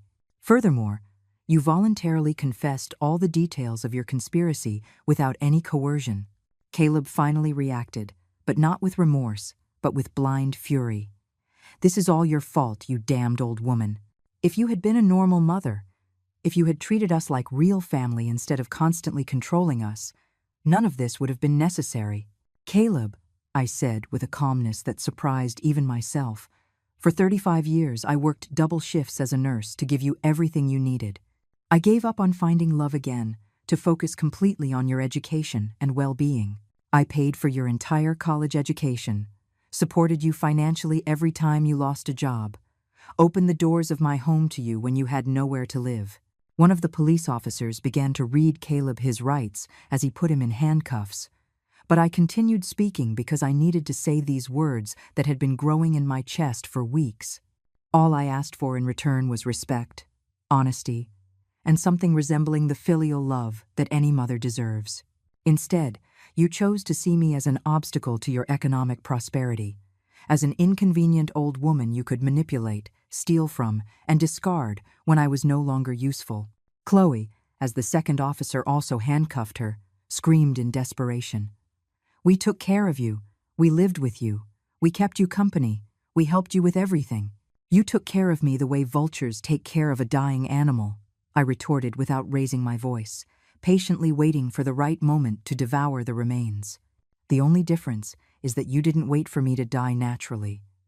You decided to speed up the process through fraud and psychological manipulation. As they were being led to the door, the detective explained to me, Mrs. Vega, with the evidence we've collected, the district attorney is prepared to file charges for criminal conspiracy, attempted fraud, document forgery, financial abuse of an elder, and psychological manipulation with intent to mentally incapacitate the victim.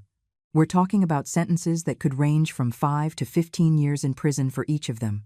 And if I wanted to offer them some kind of deal? I asked, feeling that last vestige of maternal love that never seemed to die completely. My lawyer intervened. We could consider a deal where they relinquish any future claim on your property or inheritance, maintain a minimum distance of 500 yards from you permanently, and complete family abuse rehabilitation programs. In exchange, you could consider not insisting on the maximum criminal sentence. Caleb, from the front door with his hands cuffed behind his back, looked at me with eyes that mixed hatred and desperate pleading. Mom, please, think about it. I'm your only son. Are you really going to destroy your own family over a house? The question that had been tormenting me for days finally had a clear and definitive answer. Caleb, you destroyed this family the moment you decided my life was worth only the dollars you could get for my house. I'm simply protecting what's left of my dignity and my right to live in peace for the years I have left. After Caleb and Chloe were taken away, I was left alone in my house for the first time in months. The silence was profound, but not frightening. It was the silence of peace regained, of danger eliminated, of betrayal finally exposed and punished. I sat on my favorite sofa, the same one where I had so often comforted Caleb when he was a child, where I had read him stories, where we had watched movies together during his adolescence. Now it was just my sofa again, in my house, in my life that finally belonged completely to me. 3 months later, Caleb and Chloe accepted the deal we offered them. They gave up all rights to my property, agreed to stay away from me permanently, and completed rehabilitation programs. In return, they served only 18 months in prison instead of the 10 years they could have faced. Some people asked me if I didn't regret being so harsh with my only son. My answer was always the same. I didn't regret adopting him when he was a helpless child who needed love. I only regretted not understanding sooner that maternal kindness should never be practiced at the cost of self-destruction. Now I live peacefully in my house, surrounded by neighbors who have become my new chosen family. I've learned that true family is not defined by blood or legal documents, but by mutual respect, honesty, and genuine love. And when I look back at everything I went through, I realized that the woman who emerged from that experience is stronger, wiser, and infinitely freer than the one who went into it. Sometimes, to save yourself, you have to be willing to lose those you thought you loved the most. I came back from the airport because I had forgotten my passport at home, but what I heard through the window between my daughter and my son-in-law changed my life forever. It was impossible to believe what my own ears were hearing. I had planned this trip for months. Everything was perfectly organized, but a simple oversight brought me back at the exact moment to discover the most painful truth of my existence. My heart was racing as I climbed the stairs of my own house, the house I had built with so much love and sacrifice over decades. I never imagined I would return like this, with trembling hands searching through my papers for the document that would allow me to escape my routine for a few days. The taxi was waiting for me outside with the engine running, the driver glancing impatiently at his watch. But I needed to find that damn passport, which I was sure was in my desk drawer. I ran upstairs, panting a little because at 66 years old, I don't have the same agility I used to, but the excitement of the trip gave me strength. It was my first solo getaway in years, a Mediterranean cruise I had booked after months of saving every dollar. My late husband, Richard, always told me I deserved to see the world, but we never had the chance. Now, 3 years after he passed, I had finally been encouraged to fulfill that dream. I slipped in quietly through the back door, trying not to make any noise. Emily and Kevin were visiting, as they did every Sunday, and I didn't want them to know I was back. I knew my daughter would worry unnecessarily and maybe even try to convince me to cancel the trip. She has always been overprotective of me, especially since I became a widow. I tiptoed up the stairs, heading for my bedroom where I kept the desk with all my important documents. The passport had to be there, in the second drawer, along with the insurance policies and bank papers. Everything was perfectly organized, just as my parents had always taught me. But just as I reached the second floor, their voices carried clearly from the living room. My bedroom window overlooked the garden where they were sitting, drinking coffee at the wrought iron patio set Richard had bought for our 20th wedding anniversary. At first, I thought it was a normal conversation, the kind all young couples have about their future plans. Emily was speaking in that soft voice she always uses when she's nervous, and Kevin was responding in his calculated tone that had always made me a little distrustful, though I never admitted it, not even to myself. But the words that followed made my blood run cold. I stood frozen by the window, hidden behind the lace curtains I had sewn myself years ago. My breathing became ragged, and I felt as if the floor were moving beneath my feet. "We can't wait any longer, Emily," Kevin was saying with a firmness I had never heard from him before. "Your mother is very healthy for her age. She could easily live another 10 or 15 years. We can't keep waiting that long." My daughter responded with a deep sigh, as if she had been carrying a huge weight for a long time. "I know, Kevin, but it scares me. She's my mother, after all. Although lately, I feel like I don't even recognize her anymore." "That's exactly why," he continued. "She's starting to make decisions on her own, like this ridiculous trip. What's next? Maybe she'll marry some old guy from her book club? We can't let her squander our future on old age whims." The words hit me like punches to the stomach. Our future? Old age whims? What exactly were they talking about? My mind raced, trying to process what I was hearing, but a part of me refused to accept the reality of such cruel words. "The lawyer says that if we can prove she's losing her mental faculties, we can get legal guardianship," Kevin went on. "And once we have control of her finances, we can make the decisions that really matter. This house is worth a fortune, and with her savings we could finally buy the condo we want." Emily was silent for a moment that felt like an eternity. I held my breath, clinging to the curtains, internally praying for my daughter to say no, that this was wrong, that she would never do something like that to her own mother. But her next words completely destroyed my world. "You're right, honey. I already spoke with Dr. Evans. He's willing to sign the papers we need.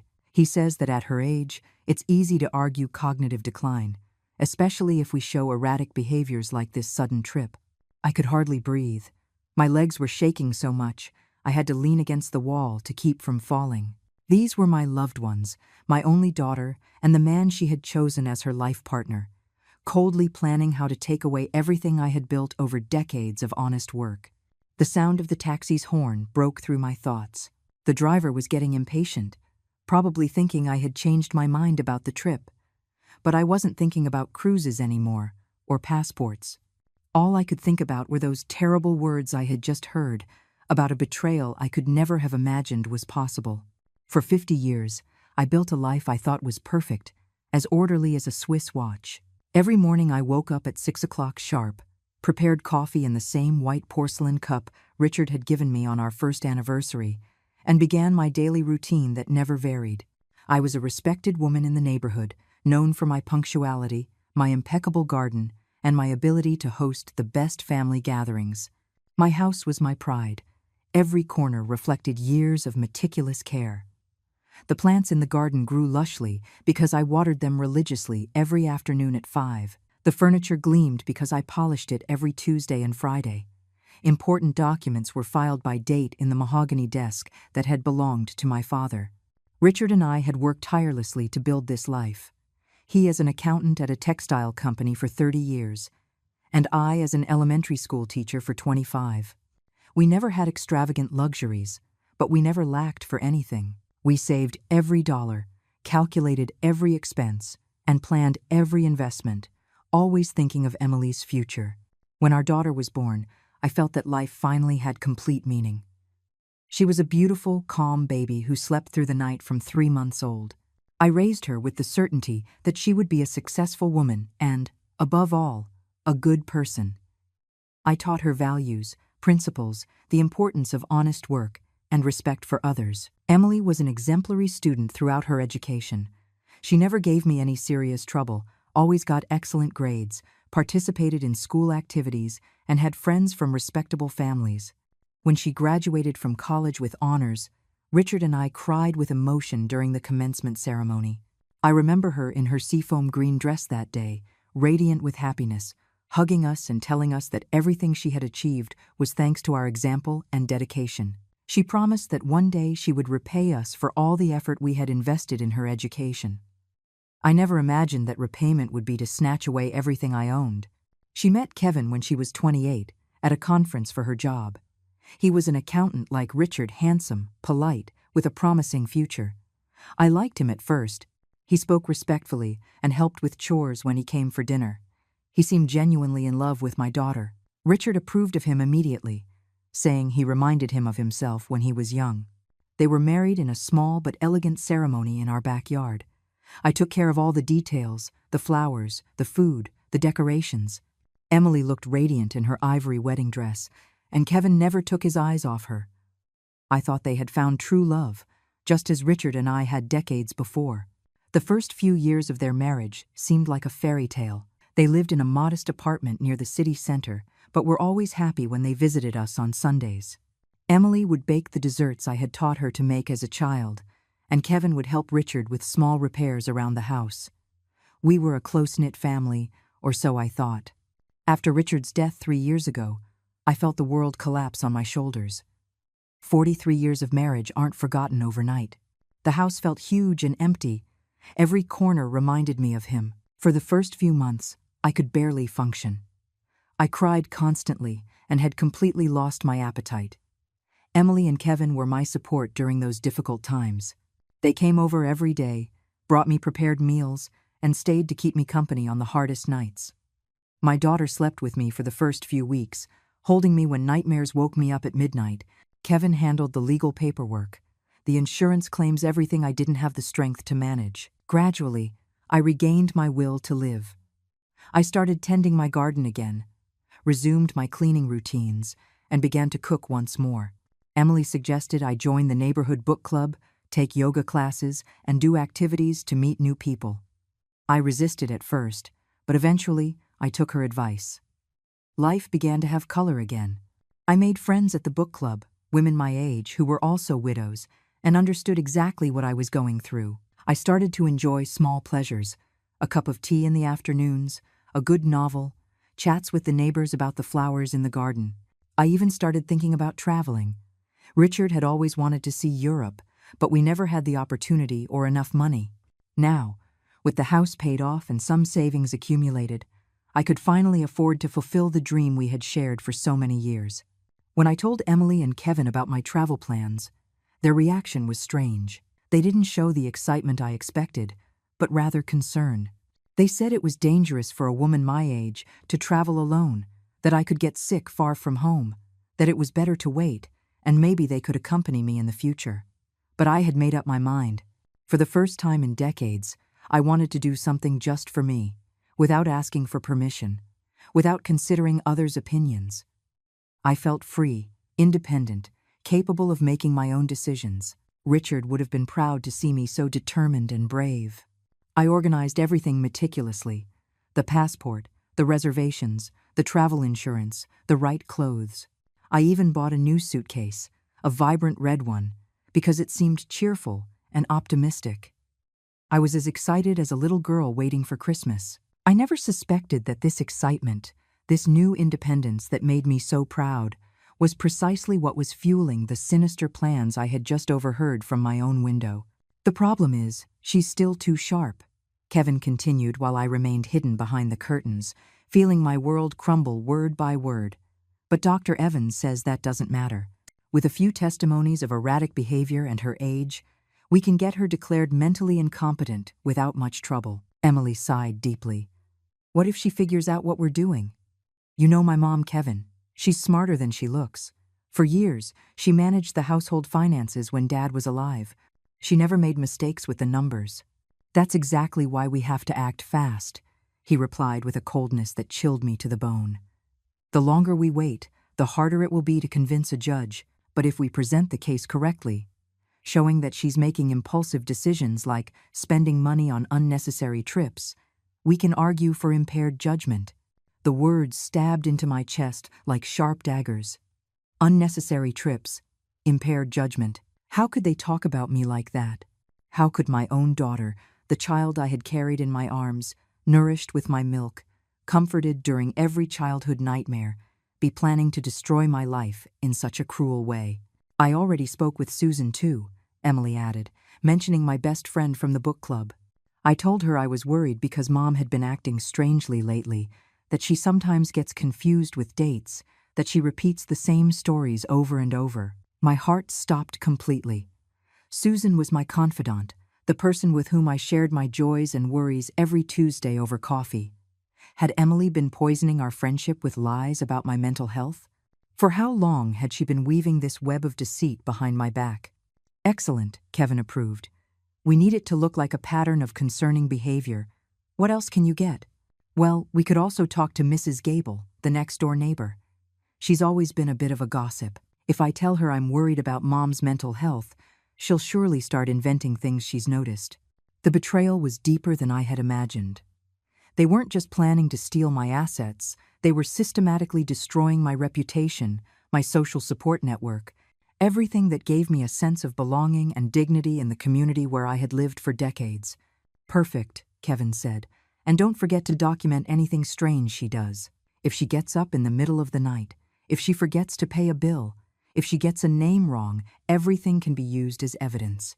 My stomach churned as I realized that for months, maybe years, my own daughter had been watching me like a predator watches its prey, waiting for any slip-up, any normal moment of human vulnerability to use against me. "And what about the house?"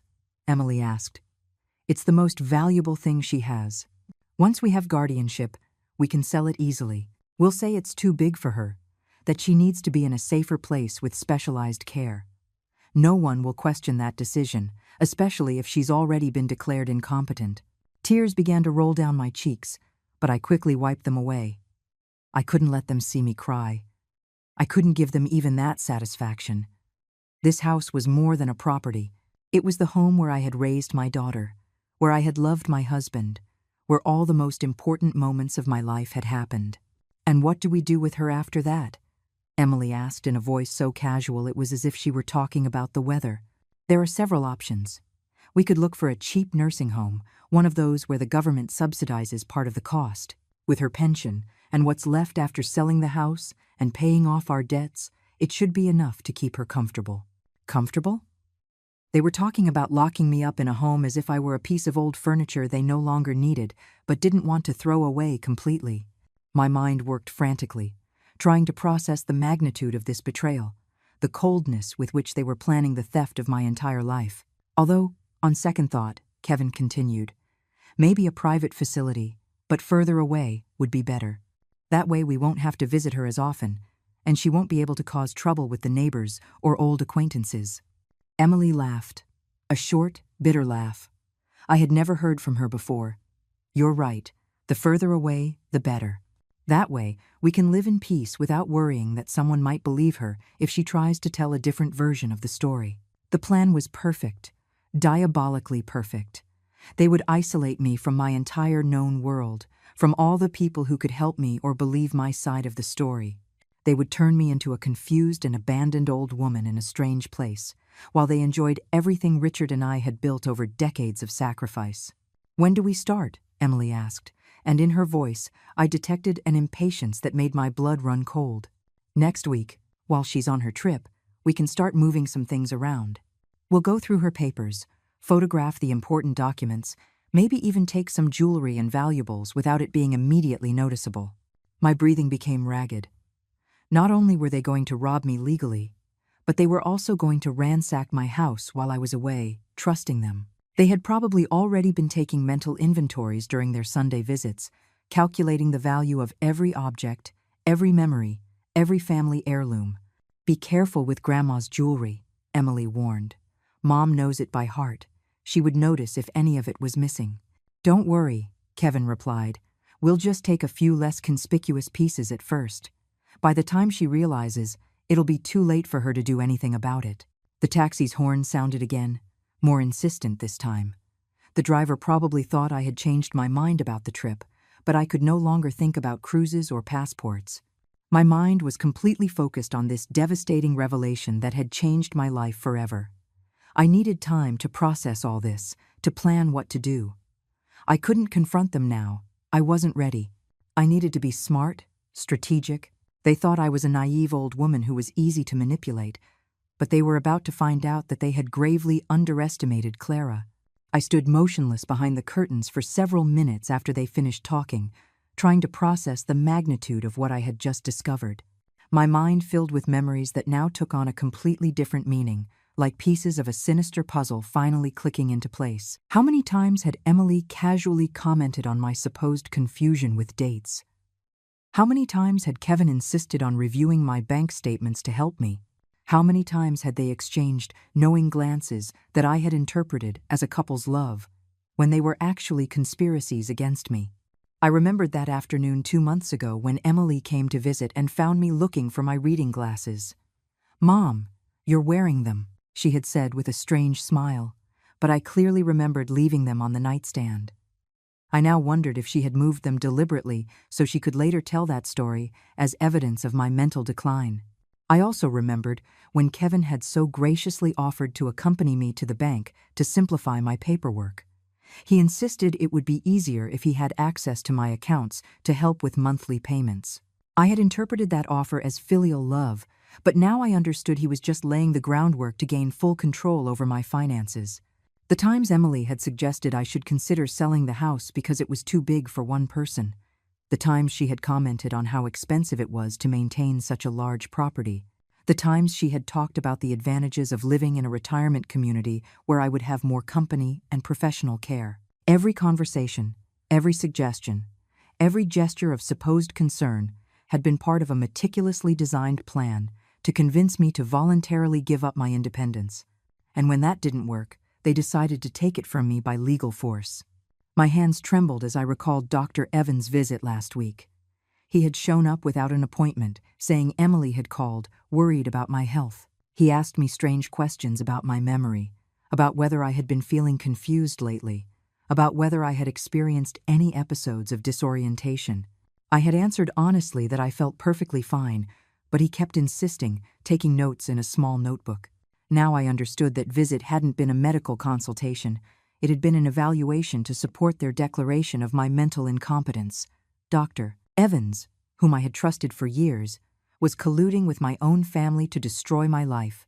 When had this conspiracy begun? Had it started immediately after Richard's death, when I was at my most vulnerable and needed their support?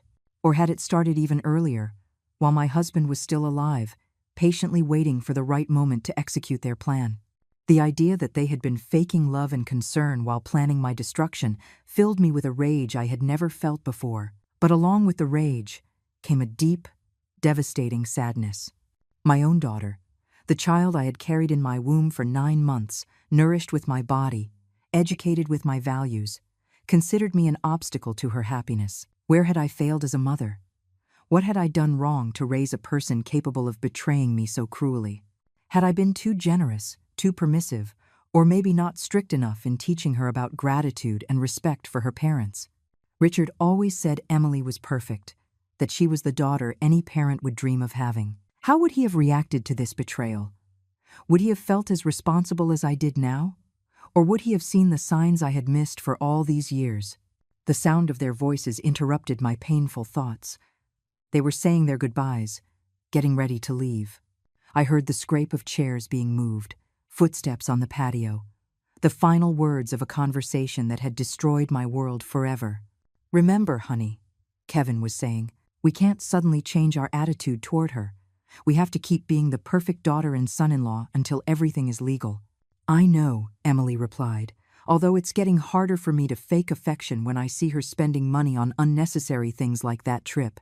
But you're right, we have to keep up appearances until we have everything under control." Faking affection. Those words hit me harder than all the others. For years, I had interpreted their hugs, their kisses on my cheek, their "I love you, Mom," as genuine expressions of filial love.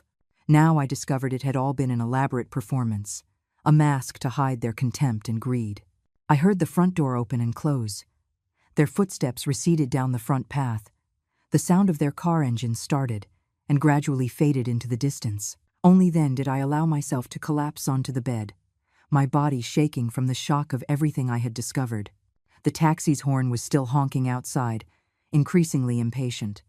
I would have to go down and cancel the trip, make up some excuse. I couldn't leave now, knowing what I knew.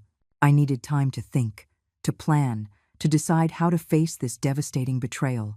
But as I headed toward the window to signal the driver, an idea began to form in my mind. What if I didn't cancel the trip? What if I used their plan to go through my things while I was away to observe them without their realizing it?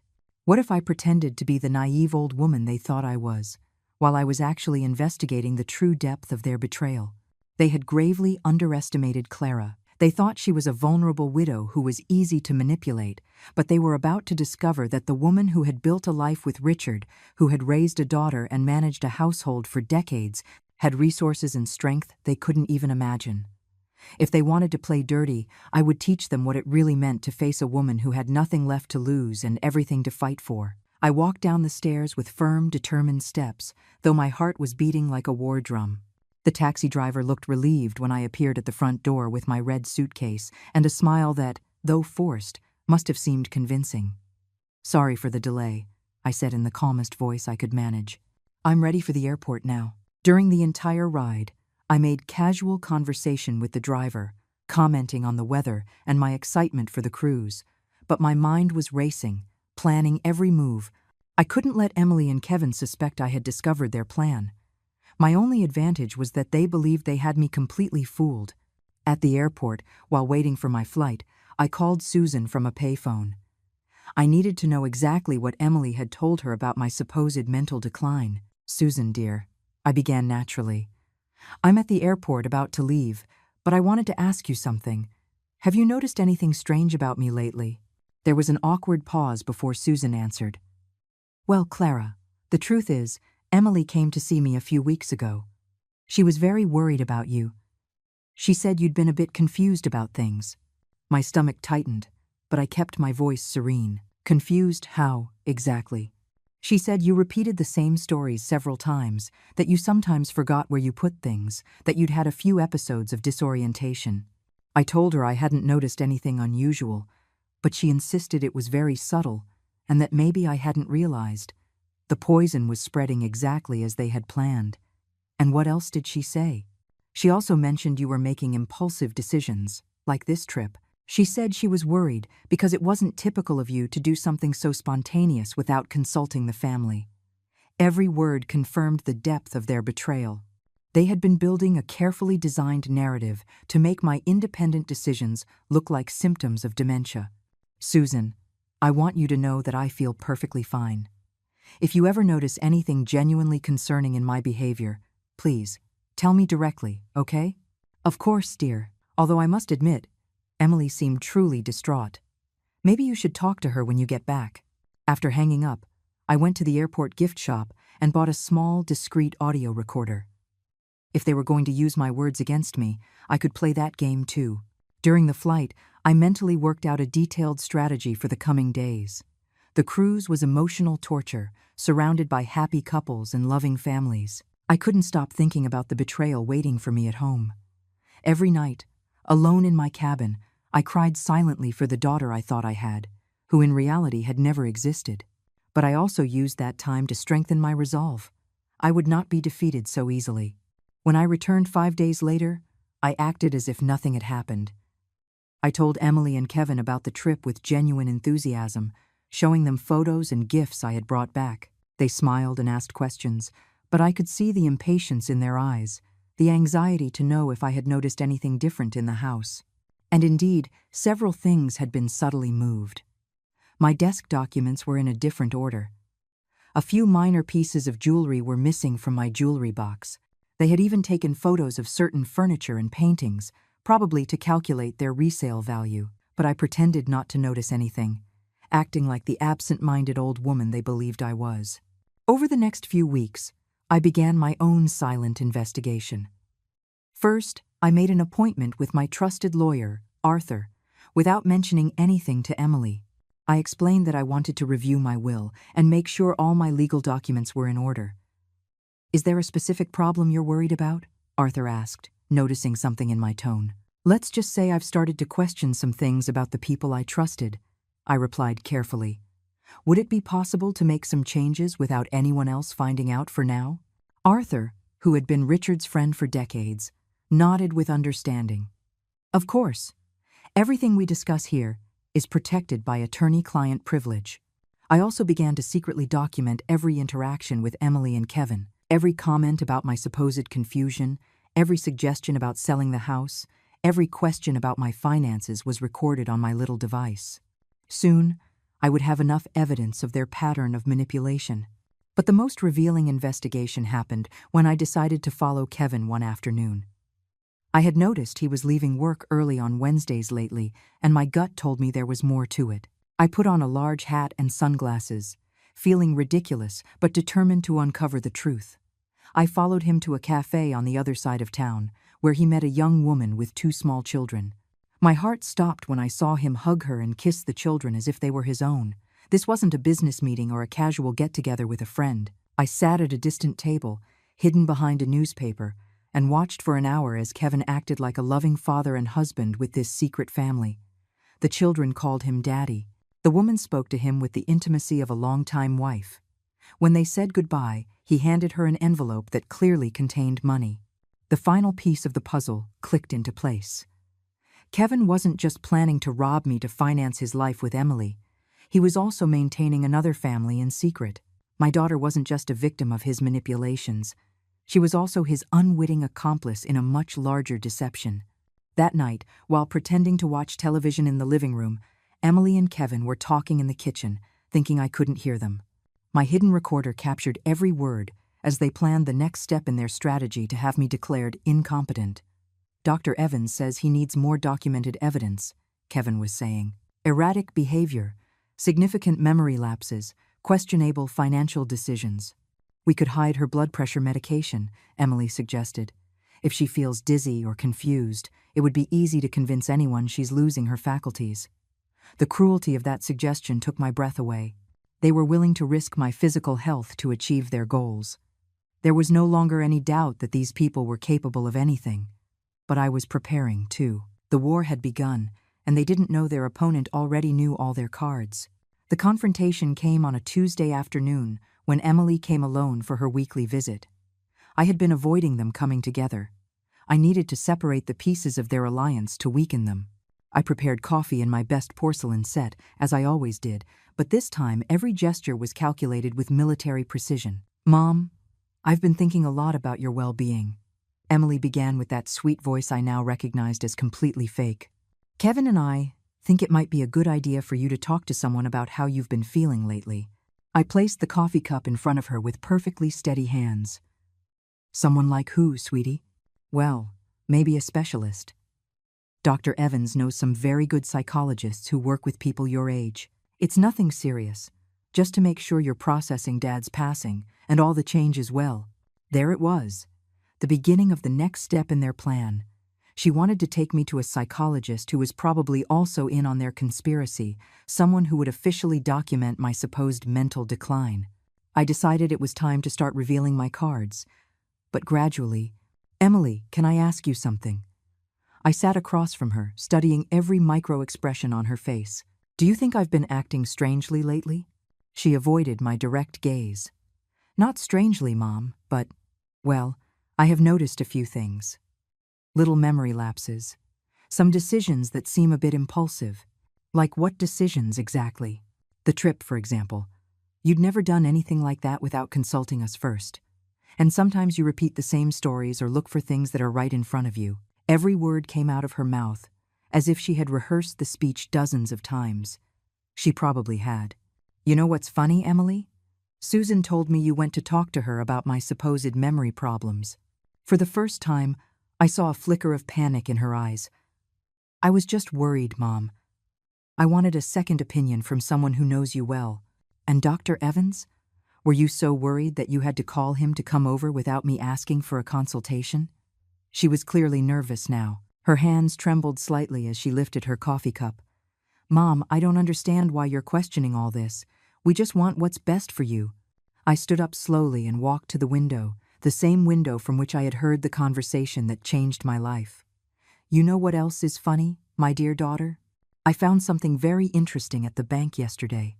Her face went visibly pale. "At the bank?" "Yes. It turns out someone has been making inquiries about my accounts, asking about procedures for transferring funds in case of mental incapacitation. Don't you find that strange?" Emily stood up abruptly, spilling a little coffee on the table. "Mom, I think you're misinterpreting things." "Really?" I turned to her with a smile I knew was intimidating. "Then maybe you can explain why my grandmother's pearl necklace disappeared from my jewelry box, or why my desk documents have been constantly moved, or why you have copies of my house keys that I never gave you." Each accusation hit her like a slap. I saw the exact moment she realized she had been discovered, when her mask of the concerned daughter finally crumbled. "Have you been spying on us?" she managed to ask, her voice no longer sweet. "I don't need to spy in my own house, Emily. I just need to pay attention to what's happening under my own roof." Just then, as if summoned by telepathy, Kevin arrived. I heard him use his key to get in, confirming my suspicions that they had free access to my house when I wasn't there. His footsteps went straight to the living room, where he found us in the middle of our confrontation. "What's going on here?" he asked, but his tone wasn't one of genuine confusion. It was the tone of someone who knew exactly what was happening and was assessing how much damage had been done. "Your wife was just explaining to me why she thinks I need psychological help," I replied with a calm I didn't feel, "and I was telling her about my visit to the bank." Kevin exchanged a quick glance with Emily, a silent communication that confirmed my worst suspicions about their coordination. "Clara, I think there's a misunderstanding." "Oh, there's no misunderstanding, Kevin. In fact, I think I finally understand everything perfectly." I walked to my desk, opened the top drawer, and pulled out a folder I had been preparing for weeks. "For example, I understand that you've been visiting a woman named Maria on Wednesday afternoons. A woman with 2 children who call you Daddy." The color completely drained from his face. Emily looked at him in genuine shock, clearly knowing nothing about his secret family. "What is she talking about? Hasn't your wonderful husband told you, dear? Kevin has been maintaining another family for at least 3 years. The children are about 5 and 7 years old." "How long have you two been married?" 6 years, Emily whispered, and I saw the exact moment she realized her marriage had been a lie from the beginning. "Exactly, which means Kevin already had this other family when he married you. Did you ever wonder where he got the money to support 2 households on the accountant's salary he claims to have?" Kevin finally found his voice, but it was no longer that of the charming son-in-law I had pretended to know. "This is none of your business, you nosy old woman." "Ah." There's the real personality you've been hiding. I smiled with satisfaction as his mask finally fell. You know what else I discovered, Kevin? You're not an accountant at the company where you said you worked. In fact, that company closed down 2 years ago. Emily collapsed onto the sofa, her face in her hands. What else have you been lying about? Oh, my dear, I said with a compassion that was completely genuine for the first time in weeks. You are also a victim of this man. But unfortunately, that doesn't change the fact that you chose to betray me to benefit him.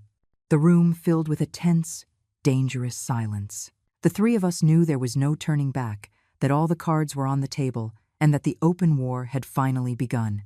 Kevin stood up abruptly, his fists clenched and an expression on his face I had never seen before. There was nothing left of the polite, charming son-in-law I had known for years. You know what, old lady? I'm tired of pretending I care about you. You should have just kept your mouth shut and let things run their natural course. Emily looked up, tears streaming down her cheeks. Kevin, what are you saying? I'm saying your mother is an annoying obstacle who should have accepted her place a long time ago. His voice had a cruelty that made my blood run cold. Women her age should be grateful that someone is looking after them, not playing detective. But before I could respond, the doorbell rang. The three of us froze, as if caught in the act which, in a way, was exactly what had happened. Are you expecting someone? Emily asked in a trembling voice. I smiled with the first genuine satisfaction I had felt in weeks. As a matter of fact, yes. Excuse me for a moment. When I opened the door, Arthur was standing on the threshold with a young woman in a suit I didn't immediately recognize. Clara, looks like we arrived just in time. Perfectly on time, I confirmed. Emily, Kevin, I'd like to introduce you to my lawyer, Arthur, whom you already know, and Detective Miller, whom I've hired for the past few weeks. The shock on their faces was evident. Kevin tried to regain his composure, but it was too late. I don't understand what's happening here. Detective Miller took a folder out of her briefcase. Mr. Martin, for the last 3 weeks, we have been investigating your financial and personal activities at Mrs. Clara's request. We have photographic evidence of your meetings with Maria Mendez and her children, records of bank transfers to her account, and full documentation of your fraudulent employment. Emily stood up slowly, as if in a trance.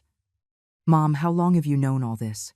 Since the day I supposedly left for my trip, when I came back for my passport and heard you two planning how to steal my entire life. But you went on the trip? She protested weakly. Yes, I did, but not before installing hidden security cameras throughout the house and hiring professionals to document your every move while I was away. Arthur opened his own folder. We have video recordings of both of you going through Clara's private documents, photographing her belongings, and removing jewelry and valuables. We also have the audio recordings of your conversations about plans to have her declared mentally incompetent. Kevin finally lost his composure completely. This is ridiculous. Emily is her daughter. She has a right to be concerned about her mother's well-being. Concerned? Detective Miller smiled coldly. Is that what you call conspiring to commit fraud, theft, and kidnapping? Because that's exactly what we documented. Kidnapping? Emily asked in a broken voice. Yes, dear, I answered with genuine sadness. Planning to have me involuntarily committed to a mental institution based on fabricated evidence constitutes kidnapping under the law. At that moment, as if the situation couldn't get more dramatic, someone else knocked on the door. This time, it was Arthur who went to open it, returning with a woman I recognized immediately from my surveillance photos. It was Maria, Kevin's other secret family. Excuse the interruption, Maria said, her voice firm but nervous. I'm Maria Mendez, and I need to speak with Kevin immediately. Kevin turned a shade of green. Maria, what are you doing here? I came because I finally found out the whole truth about you, Kevin, and also because this lady, she pointed to Detective Miller, came and asked me questions that opened my eyes completely. Emily looked back and forth between Kevin and Maria, as if watching a surreal movie. She asked Maria, "How long have you been married to him?" Married? Maria laughed bitterly. He told me he was divorced, that his ex-wife had taken everything in the settlement, and that's why we couldn't get officially married until his financial situation improved. She turned to Emily. Who are you? I'm his wife, Emily whispered, his legal wife. The silence that followed was deafening. Maria leaned against the wall as if she had been physically struck. His wife? But we've been together for 4 years. My children think he's their father. Emily and Kevin have been married for 6 years, I informed her gently. Which means you have both been victims of this man's lies this entire time. Detective Miller seized the moment to continue her report. Our investigation reveals that Kevin has been using the money he obtained from Emily and the small amounts he stole from Clara to maintain his double life. But that wasn't enough for his needs, which is why he developed this plan to access Clara's entire estate. Maria turned to Kevin with a palpable fury. Are you telling me that all this time you've been stealing from an old woman to give money to me and my children? It's not theft, Kevin protested desperately. It was just a temporary reallocation of resources. Temporary reallocation? Arthur laughed without humor. Fraudulently planning to have someone declared mentally incompetent to steal their assets is not a temporary reallocation. It's a federal crime. At that moment, I saw something I didn't expect.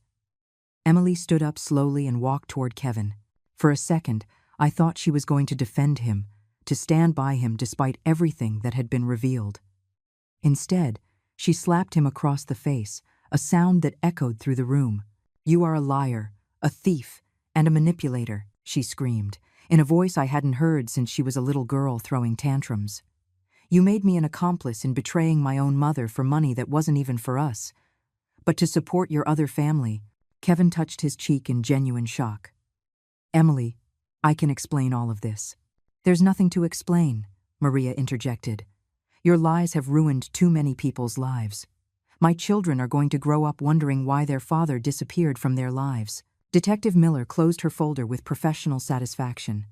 Mr. Martin, I have here an arrest warrant for fraud, attempted theft, and conspiracy. I also have orders to freeze all of your bank accounts while the origin of the funds is investigated. The arrival of police officers transformed my living room into a scene from a crime movie. Kevin was handcuffed while protesting his innocence with a desperation that was almost pathetic to watch. His shouts about misunderstandings and conspiracies against him echoed through the house as they led him out to the patrol car. Emily had completely broken down on the sofa, crying in a way I hadn't seen since she was a small child. Maria stood by the window, hugging herself as she watched the man who had destroyed her life and her children's lives being taken away. Detective Miller continued to meticulously document everything, preparing the case that would ensure Kevin paid for every one of his crimes. Arthur approached me with an expression of admiration mixed with concern. Clara, I must admit, you handled this brilliantly. But how are you feeling now that everything is out in the open?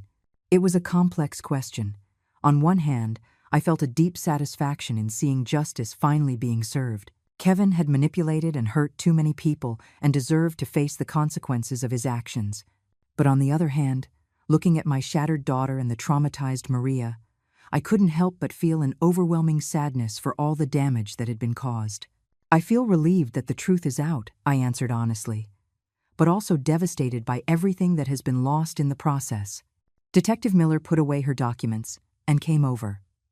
Mrs. Clara, I want you to know that your courage to investigate and confront this situation likely saved not only your assets, but also prevented Kevin from victimizing other people. Our investigation revealed he had been exploring similar schemes with other widows in the community. That information struck me deeply. I hadn't been the only one on his list of potential victims. How many other women my age might have suffered what I was about to suffer if I hadn't discovered his plans in time? Maria finally spoke, her voice broken but determined. Mrs. Clara, I want to apologize for everything that has happened. I knew nothing about you or Kevin's plans. If I had known the money he gave us came from criminal activities, I never would have accepted it. I went to her and gently touched her arm. My dear, you are also a victim of this man. You have nothing to apologize for. We have both been deceived by someone who was an expert at manipulation. What's going to happen to my children? She asked, tears in her eyes. They love Kevin like a father. How do I explain to them that it was all a lie? It was a heartbreaking question with no easy answers. Children are resilient, I said, though I knew it sounded inadequate. With love and support, they can get through this. And maybe now they'll have the chance to know their real father without Kevin's lies getting in the way. Arthur intervened with practical information. Maria, as part of the investigation, we'll be able to trace the funds Kevin provided you. If that money came from criminal activities, the state may be able to offer some form of compensation or assistance during the transition." Emily finally looked up, her eyes red and swollen. "Mom, I don't know how to ask for your forgiveness for what I've done. There are no words to express how sorry I am." I sat down next to her, feeling the weight of all the years we had lost because of Kevin's manipulations. "Emily, I need to understand something. Did you ever truly believe I was losing my mental faculties? Or did you always know you were lying?" She covered her face with her hands. At first, Kevin convinced me that you were really showing signs of confusion. He said it was normal that I didn't notice them because I saw you so often, but that he could see it more objectively. Slowly, I started looking for evidence of what he was saying, and when I couldn't find it, he would convince me that I had missed it or misinterpreted it. It was a sophisticated psychological manipulation technique. Kevin had gradually brainwashed my daughter, making her doubt her own perception and judgment. "And when did you realize it wasn't true?" "I think deep down I always knew something was wrong. But Kevin was so convincing, so sure of himself. And honestly, the idea of having access to your estate was tempting. We're in debt up to our eyeballs, Mom. Kevin told me it was the only way to save our future." Detective Miller took careful notes. "That's the exact pattern we see in financial manipulation cases. The perpetrator identifies financial and emotional vulnerabilities, then systematically exploits them." Arthur opened a new folder. "Clara, there's something else we need to discuss. During our investigation, we discovered that Kevin had started forging your signature on some bank documents. Fortunately, we stopped him before he could make any significant transfers. But we need to make sure all your accounts are secure." The revelation that he had been forging my signature hit me like another slap. "What kind of documents?" "Change of beneficiary forms, applications for additional credit cards, some inquiries about loans against the value of your house. He was preparing multiple avenues to access your funds once he had legal control." Maria shook her head in disbelief. "How could I have been so blind? All the signs were there, but I wanted to believe his lies because the alternative was facing that I was raising my children alone." "Don't blame yourself," I told her firmly. "Kevin was an experienced predator. He knew exactly how to manipulate our hopes and fears." Detective Miller closed her notebook. "With all the evidence we've gathered, Kevin will face multiple charges: bank fraud, forgery, attempted kidnapping, and possibly more as the investigation continues. We're talking about a significant prison sentence." As the officers finished processing the scene, I realized that although I had won this battle, the emotional scars would take a long time to heal. My relationship with Emily was damaged, perhaps irreparably. Maria and her children would have to rebuild their lives from scratch, and I would have to learn to trust again after this devastating betrayal. But for the first time in months, I felt in control of my own life again.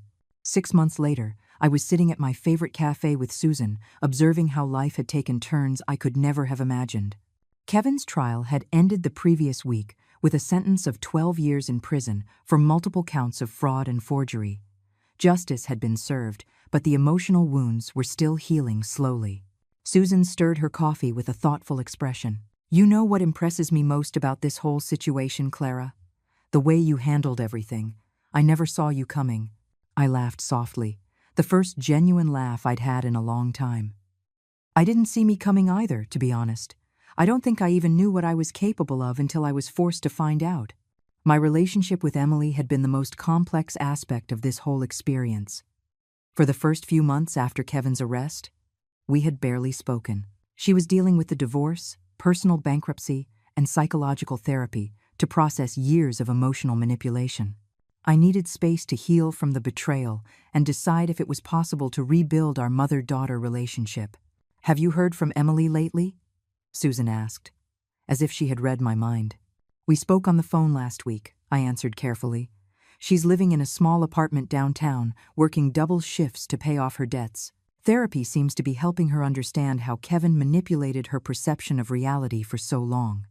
It was strange to talk about my own daughter as if she were a distant acquaintance, but that was the current reality of our relationship." Forgiveness was a gradual process, and although I had begun to forgive her intellectually, my heart still needed time to fully heal. "And what about Maria and her children?" "That's a more hopeful story. Maria turned out to be an incredibly strong woman. She managed to locate the biological father of her children, who had been looking for them for years. Kevin had told him she had died in an accident, while he told her that he had abandoned them. Susan shook her head in disgust. That man was truly evil. He was. But what's amazing is that Maria and I have developed a genuine friendship.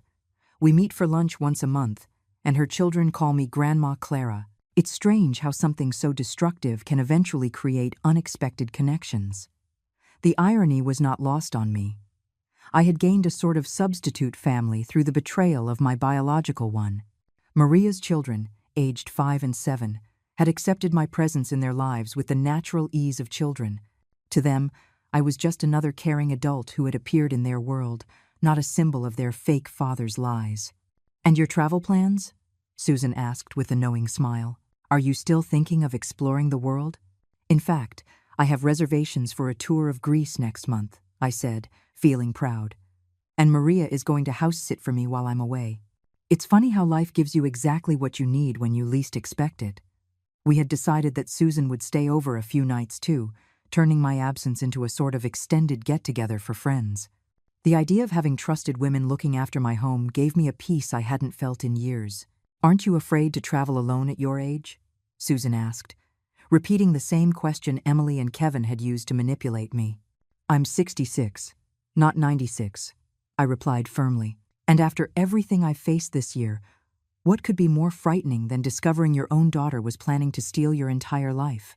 We had decided to keep the most sordid details of the case out of the public eye to protect Maria's children, but the community knew enough that my reputation had completely changed.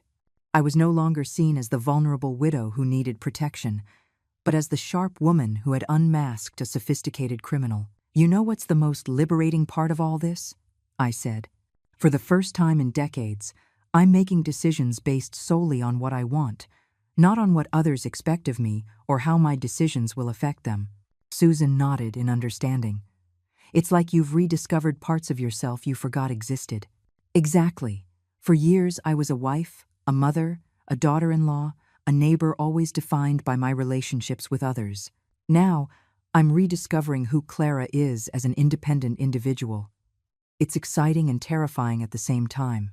My phone rang, interrupting our thoughts. It was Arthur with news about the final settlement of Kevin's assets. "Clara, I have good news. We managed to recover almost all the money he stole from you, plus interest. We were also able to secure a compensation fund for Maria and her children." After I hung up, I realized this chapter of my life was finally closing. All the loose ends were being tied up. All the accounts were being settled. It was time to look forward instead of back. "Do you have any regrets?" Susan asked as we walked back to our cars. I stopped and thought carefully about her question. Regrets? Not about how I handled the situation once I found out the truth. But I do regret not trusting my instincts more during all those years. There were signs, little things that bothered me about Kevin, but I ignored them because I wanted Emily to be happy. The afternoon sun cast long shadows on the street as I reflected on everything I had learned. I think the greatest gift this terrible experience gave me was the confirmation that I am stronger and more capable than I ever believed. For years, I saw myself as someone who needed protection and care, but it turns out I am perfectly capable of protecting and caring for myself. That night, as I prepared for bed in my quiet but no longer lonely house, I looked at myself in the bathroom mirror. The woman looking back had the same 66-year-old face, but her eyes had a strength and determination that hadn't been there before. Tomorrow, I would start packing for Greece. The following week, I had an appointment to learn how to use a computer. The next month, Maria and I had planned to take dance classes together. My life was filled with new and exciting possibilities. I went to bed that night with a deep sense of peace I hadn't felt in years. I was alone in my house, but for the first time in a long time, that solitude felt like freedom instead of abandonment. I had survived the deepest betrayal imaginable and had come out the other side stronger and wiser. I am alone, I thought as I drifted off to sleep, but for the first time, I am at peace.